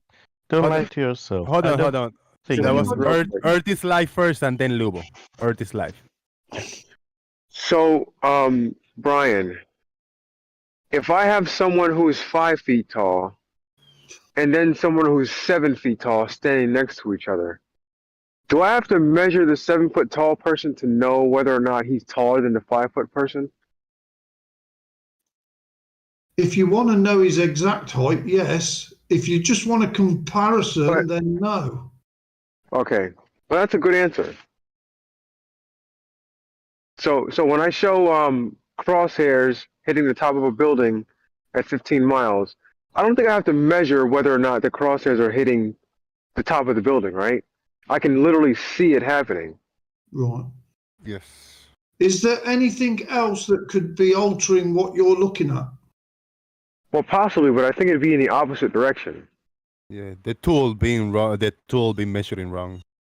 So The do tool you is think not. perspective would alter what you're looking at? I'm sorry? Do you think perspective might alter what you think you're looking at? Well, no, because over a flat surface, if I keep the crosshairs on an object which is the same height as the crosshairs, then over a flat surface that shouldn't deviate. Right. So if I pointed your theodolite at a set of railway tracks, say 5 miles away from you, would your theodolite say they come together, or would they say they're still 3 feet apart, or whatever they are, 3'6"? The theodolite will not be used for that measurement. The theodolite will not be used for that. Yeah. No. But if you had a 5 foot measure them actually converging, wouldn't it? Well, yeah, but the thing is, if you let's say if those railroad tracks were hold on. Let him talk, Brian. Let him talk. Right. If those railroad tracks were perfectly flat, like perfectly flat, and you had a 5 foot measuring rod, the farthest you go away, you would still see the crosshairs hitting 5 feet on that measuring rod. There would be the only thing that would change if it would go up or down would be elevation. But over water, that shouldn't happen, right? Because water is supposed to be flat and level. All right, Brian, go ahead. What are you talking about? I'm saying about perspective when you are looking at railway tracks. Do they look like they are coming together in the distance. So we're Yes, we're they just do. not gonna answer the theodolite question about the height. We're gonna talk about Yeah. something else. Okay, go ahead. Yeah. We have perspective. You we don't just have perspective. We have you it just in the horizontal and the vertical. Like, let Earth is life. Brian, you just shot yourself in the foot It's again. fine. It's, We have Chike, let Earth You is life. just no, it's we have okay. It's okay. merging together. Brian, have Then we got Lubo after Earth. Brian. When we know we do. Chike, we got Lubo after Earth is life. Railway Well, tracks. I start talking. I got one Brian, more. don't- Chike, we got Lubo after Earth is life, Chike. Okay, I got Well- one more, Jack. Hold on. So what if there's a, let's say we're looking down that hallway of those converging lines, right, Brian? And there's a line at my feet, and there's a line above my head. Yeah. At what point is the line above my head going to go below my eye level? Where are we in some sort of hallway or something? So you've got a surface and a surface obviously that you stood on. That eventually will come together, won't it? Yeah, it will. But at what point will the line above my put your theodolite on that and say now the ceiling has no height to it whatsoever? It is touching the floor. Would you do that? Or would you know okay, go ahead. I'm sorry. that what you are witnessing is a visual effect and not a physical effect? So in a perfectly flat hallway, those two things would converge, right? The top, the ceiling, and the floor. Yeah. But at no point will the ceiling drop below my eye level. The floor would come up to the ceiling, would it? Sure, in a perfectly flat hallway, yes. And what about? It would appear if to. you lie on the ground? It would appear to. Would No, I the wouldn't. ceiling come down to the floor? No, in a perfectly flat hallway, if you lie on the ground, the floor still wouldn't pass my eye level, even if you lie on the ground. No, would now the ceiling appear to come down and meet the ground, or would the ground meet the ceiling? But it wouldn't pass below my eye level. Right. So it's an optical effect, yeah? We can agree on that. But what we see in reality is we see we see things that are above our eye level go below our eye level. And that's an indication of in observations we see over water. Oh, it's cold out here. Over water. Yeah. And what are you seeing? You're seeing things that are above your eye level drop below your eye level. Drop below, yes. And you're telling me you would never see the ceiling come down and go below your eye level? No, you wouldn't. Fact. And this can be demonstrated. What about the distance between your eye and your ceiling? Would that come down and go below your eye level? No, it wouldn't. It wouldn't. It never would. Where would that go then? Say there's 6 foot between your eye level and the ceiling. Mm-hmm. The ceiling comes down to your eye level. Where has that 6 foot gone? Regardless, it still wouldn't. No. Still Where wouldn't, 6 foot gone? That is from It's your there. eye level up to It's the there. ceiling. Still there. It's there compressed, yeah. It's there. Still there, In a smaller space, yeah. So it's just an optical illusion, isn't it? Yeah, but it will never go below your eye What level. you're measuring is an optical illusion. It will never go below your eye level. No, it's not optical illusion. We know 100% the atmosphere affects what we see. It never the height of the objects. The more it affects it. Not the height of the objects. Yes, it does. Never below your eye level if it's above. Yes, it does. We get this. No, it doesn't. But hold on, Larry. I got it. It's called smushing, where you get the 2 surfaces coming together. Come on, let's go inside. All right, last point. Earth is life. We need to get to Lubo. We need to get out of here soon. Above you're that good. You're good. building, you will find it is just Go ahead, clear Lubo. atmosphere. Yeah, I would stay a little longer if anybody bought me a coffee, like PayPal, Super Chat. But I really hungry. I need to get out of here and go somewhere. Get your hands in your pockets. Lubo in China. Go ahead. Yeah, okay. Well, my point I wanted to say is that Brian, don't lie. If we show you any proof, any measurements, you would just straight away refuse it, because last time we already established that you believe your beliefs are stronger than reality. If last time we already said, if we send you to the moon, ready to walk on the moon, you still wouldn't believe that you walked on the moon and the moon is real, and that the moon landings are real. You already said that. Last time you said that. How do you know that about me? You would. How do you know that? You said that. You said How that do your you own know words. what my reactions would be? your own words. That were your own words last time So I if was you here. I send me asked to you, the moon, if we send you to the moon If and you walk just on the moon read- and interact with the environment, if you believe your can't understand senses, you properly, you say but no. You got to stop talking over him, Brian, so you can understand him, and I can understand him let because me I cannot understand him because every time that he's trying to talk, you're talking over him. That's the issue. can't understand what he's fucking saying. If you shut the fuck up, then we can both understand it. Say Yeah, again. last time I gave a question. If we would send you to the moon to walk on the moon and interact with the environment on the moon and come back to the Earth, and you would feel the zero gravity and the gravity of the moon much lighter, you still wouldn't believe your senses because you say, because rockets cannot work in the space. That was your own reaction. You wouldn't believe your own senses. So whatever we show you, any proof or measurement, you just straight away wouldn't believe because it's not even you did the measurement. Right. Let me So answer there's no point to show you any measurements Let or him answer. anything. Yeah, let him answer. Let me answer you. If you sent me to the moon, let me walked on the moon and brought me back, I would believe every word you say. However, you haven't done that, and you can't do that, and you will never do that because rockets cannot propel themselves through a vacuum. That's Last what time I said. you- Now, No, if you've last got time your evidence own to the sense- contrary, please bring it forwards. Last time we showed you. And last All time I you said want- your own, were I'll your give own you the- words, your own, not my words, your own words, you wouldn't believe. That you can send me there. Not that if I've been there, I've walked on the moon and I've come back, then I would believe I've been to the moon and I've come back.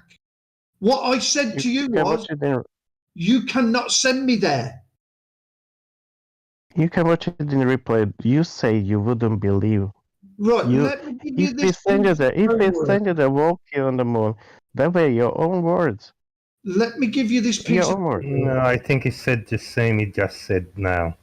Go and get a physical measurement of 8 inches drop in 1 mile of water, and you have got me back on the globe. You Not wouldn't an believe optical it. measurement, There are so not many. using a theodolite, a physical measurement. It's only 8 inches. You can do it with a steel rule of 8 inches Brian, drop in 1 mile of water. There's a LIGO Why not? experiment. Why You not can 10 do miles? it Why with not LIGO. 100 miles? Do that. Why not 100 miles? Why only 10? Why only 1 mile? We'll do it over 100 mile then. That's 66 feet. So, But you mean can't use the ruler. Do you it mean over like how 100 miles. Do Larry? it whatever you how- want. If you want to do 100 miles, do it. But you'll need a longer fucking ruler because it's 66 Brian, feet. you mean how Larry has already done that? No, that's optical. You mean like the one Larry already did? No, it wasn't optical. No. It's not optical at all. That is optical. It's No, using it's a not. fucking optical device. A physical measurement. Yeah. Define physical. Define physical. To do a tangent to your globe and measure the drop. Now, I Define said a mile. If you want to do 100 miles, do 100 miles. Define. They did it. They did it in Lego vacuum tubes. So your problem is authorship. Is it? It's 6,600 feet at 100 miles. So, Brian, I wanted 10 miles.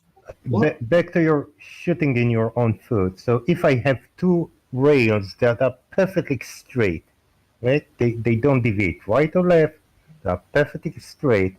And I put the theodolite or the auto lever on one of them, right, Brian? I didn't finish. Auto level, not a fucking theodolite, a physical measurement. Brian, I didn't fucking finish, did I? Do you know what a vernier is? Did I finish, Brian? Do you know what a vernier is? No, and I don't care. Did I finish talking? You asked something about converging railways, and I'm addressing it, Brian. We will pass. So if I'm putting the auto lever on one of them, that is perfectly straight, and the one of them, the other one will converge eventually, and I wouldn't be able to see the difference if it hits just one of them or the two of them. However, when I turn those rails upside down, right, and I don't use rails, I use water below, and I use the same auto level above, that water never converge to the auto level, to the horizontal. Why? Why when I do it horizontally it does, and when I do it vertically it doesn't? Show us the video of you doing that then. What do you mean? Bert, I did it. Larry just posted the picture. You said you. I don't need to be me to do it, Brian. Did he say himself? When I do this, you said. I know I said you, actually. It doesn't matter. When you do it, when everyone does it, the water will not converge to the horizontal. Never, ever happens. Unless it's maybe 1 foot above the water, in certain condition it will. Never. But once you're above it, it will not happen. Right. Certainly not in Hawaii, that's for sure. Right. Okay. Do clouds look like they're touching the horizon or not? Sure do. So would you not call that converging? No. No. Absolutely not. What would you call I'll call it Earth curve.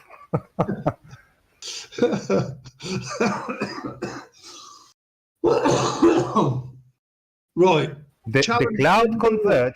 So you agree the cloud converge. The clouds up 3 miles up or 1 mile up, the cloud converge. But your auto level, the horizontal it creates, doesn't. Why? We've just debunked it, mate. Forget it. What you debunked it? I debunked you. You said the cloud seems to touch the horizon. The clouds are 1 mile up. Touching the water. Do I have to really do that? The clouds are kilometer up. Whatever height. You're 6 feet and you put your auto level and it never touches the water. It never goes the water. Doesn't it goes above it. Why, just Brian? Debunked it by showing you clouds appear to touch the water. No, you don't understand it. You debunked yourself because the clouds are way above us. Why do they touch the water? The railway the water, always but the crosshair of the auto level isn't, Brian. That's my question. Are 3'6" apart. They never fucking touch each other, but they look like they do. I know they do, and yet the crosshair doesn't, Brian. Why doesn't the crosshair doesn't touch the over a flat plane? They look like they converge with the water. It is the same effect horizontal as vertical. So why doesn't the crosshair converge with the water? What crosshairs? Of the auto level.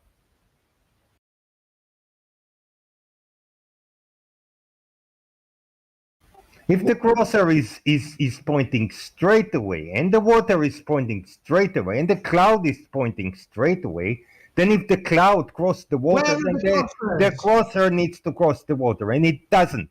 Where are the crosshairs? Above the water. Where are they though? Above the water. In the fucking theodolite you're using? They are in the theodolite, they are above the water, and when you look through the theodolite, they are still above the water. Yes. They never cross the water.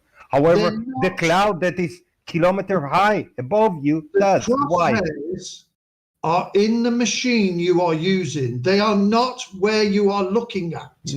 And the light? The Brian, clouds comes into are our where you're looking at, and that's why they appear to go down and merge with the fucking surface of the water. How do you know? What do you mean? How do we know? We see it. How do you know? What do you mean you see it? How do you mean you see it? I'm telling you what you see is They a curve. obviously It's don't. curving. They It's curving appear clouds. to because they're at distance. Your crosshairs is right next to your fucking eye. You will never get that perspective move like the clouds are moving over 5,000 fucking feet. Why? Or look like they're A moving. line is a line, Brian. Whether it's a line of sight or a line of steel, it's still a line. No, it's not. Why? What's the difference? Because the atmosphere distorts what you are looking at. How? We've just decided that. No, you decided that. How does it distort what we see? The moisture in the atmosphere, the fog. I don't care. I said how, Brian. The clouds, everything you are trying to look through distorts what you're looking at. Why does it always distort it in the same direction? Who's saying it's not distorting it in every direction? It doesn't. Yes, it does. No, it doesn't. Yes, it does. No. Prove me if wrong. You put your crosshair on Blackpool Tower from 20 miles away, the vertical crosshair fucking merge into a surface, will it? Because it's nowhere near the fucking surface that you're looking at. If you put your crosshair on Blackpool Tower from 20 miles away, Blackpool Tower will remain in the atmosphere, in the center, all the time, day and night. Because in the vertical, it will change a bit. So we know it doesn't distort it left to right. How do you know that? By making observation. What you are looking by observing, Brian. You don't know. You put the crosshair on the tower, in the center, on some point at the top of the tower. You will see the tower will not move right and left. It will move up and down a bit, but it will not move right and left. So we know it's not all directions. Stick your thumb up. Put your thumb up in the air. You can completely fucking block Blackpool Tower out. Does that mean Blackpool Tower's smaller than your thumb?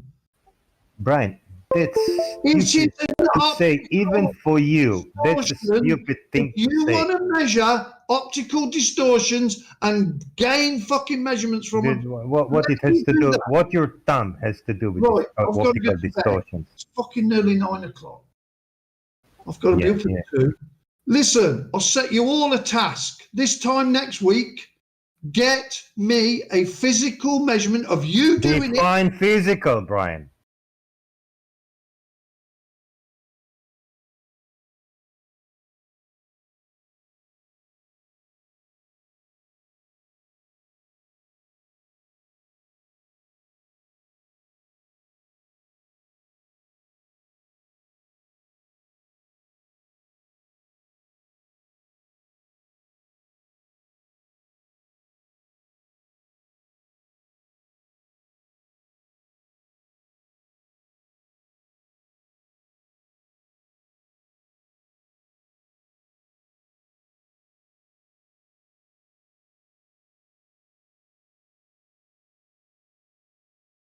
Would you know the steel ruler I had is straight? Show me your physical measurement of 8 inches dropping. Again, how would you know the steel? And then I am back on your side. Brian, how would you know the steel ruler I used is straight? You will say it's not straight. So you just put in words. How would I prove it to you if I bring another steel ruler to show you it's straight? That's not possible, Brian. It's up to you. They will always not be straight. If you want me back on your side, I'm telling you how you're going to get me back on your side. Show me a physical measurement. I don't give a fucking damn on which side you are, Brian. Fucking say. You can stay ignorant for the rest of your life. I don't care. A physical measurement of 8 inches drop in 1 mile of water. Well, I've seen it. That's all you got to do for I don't got to do a damn thing. And then your Brian. following week, you will be measuring the 4 rotations of Earth. The spin, the orbit around the sun, chasing the sun around the great attractor, and the whole universe going through the galaxy. Right, you know what? You know what? You want me on your side? You do it. You do it and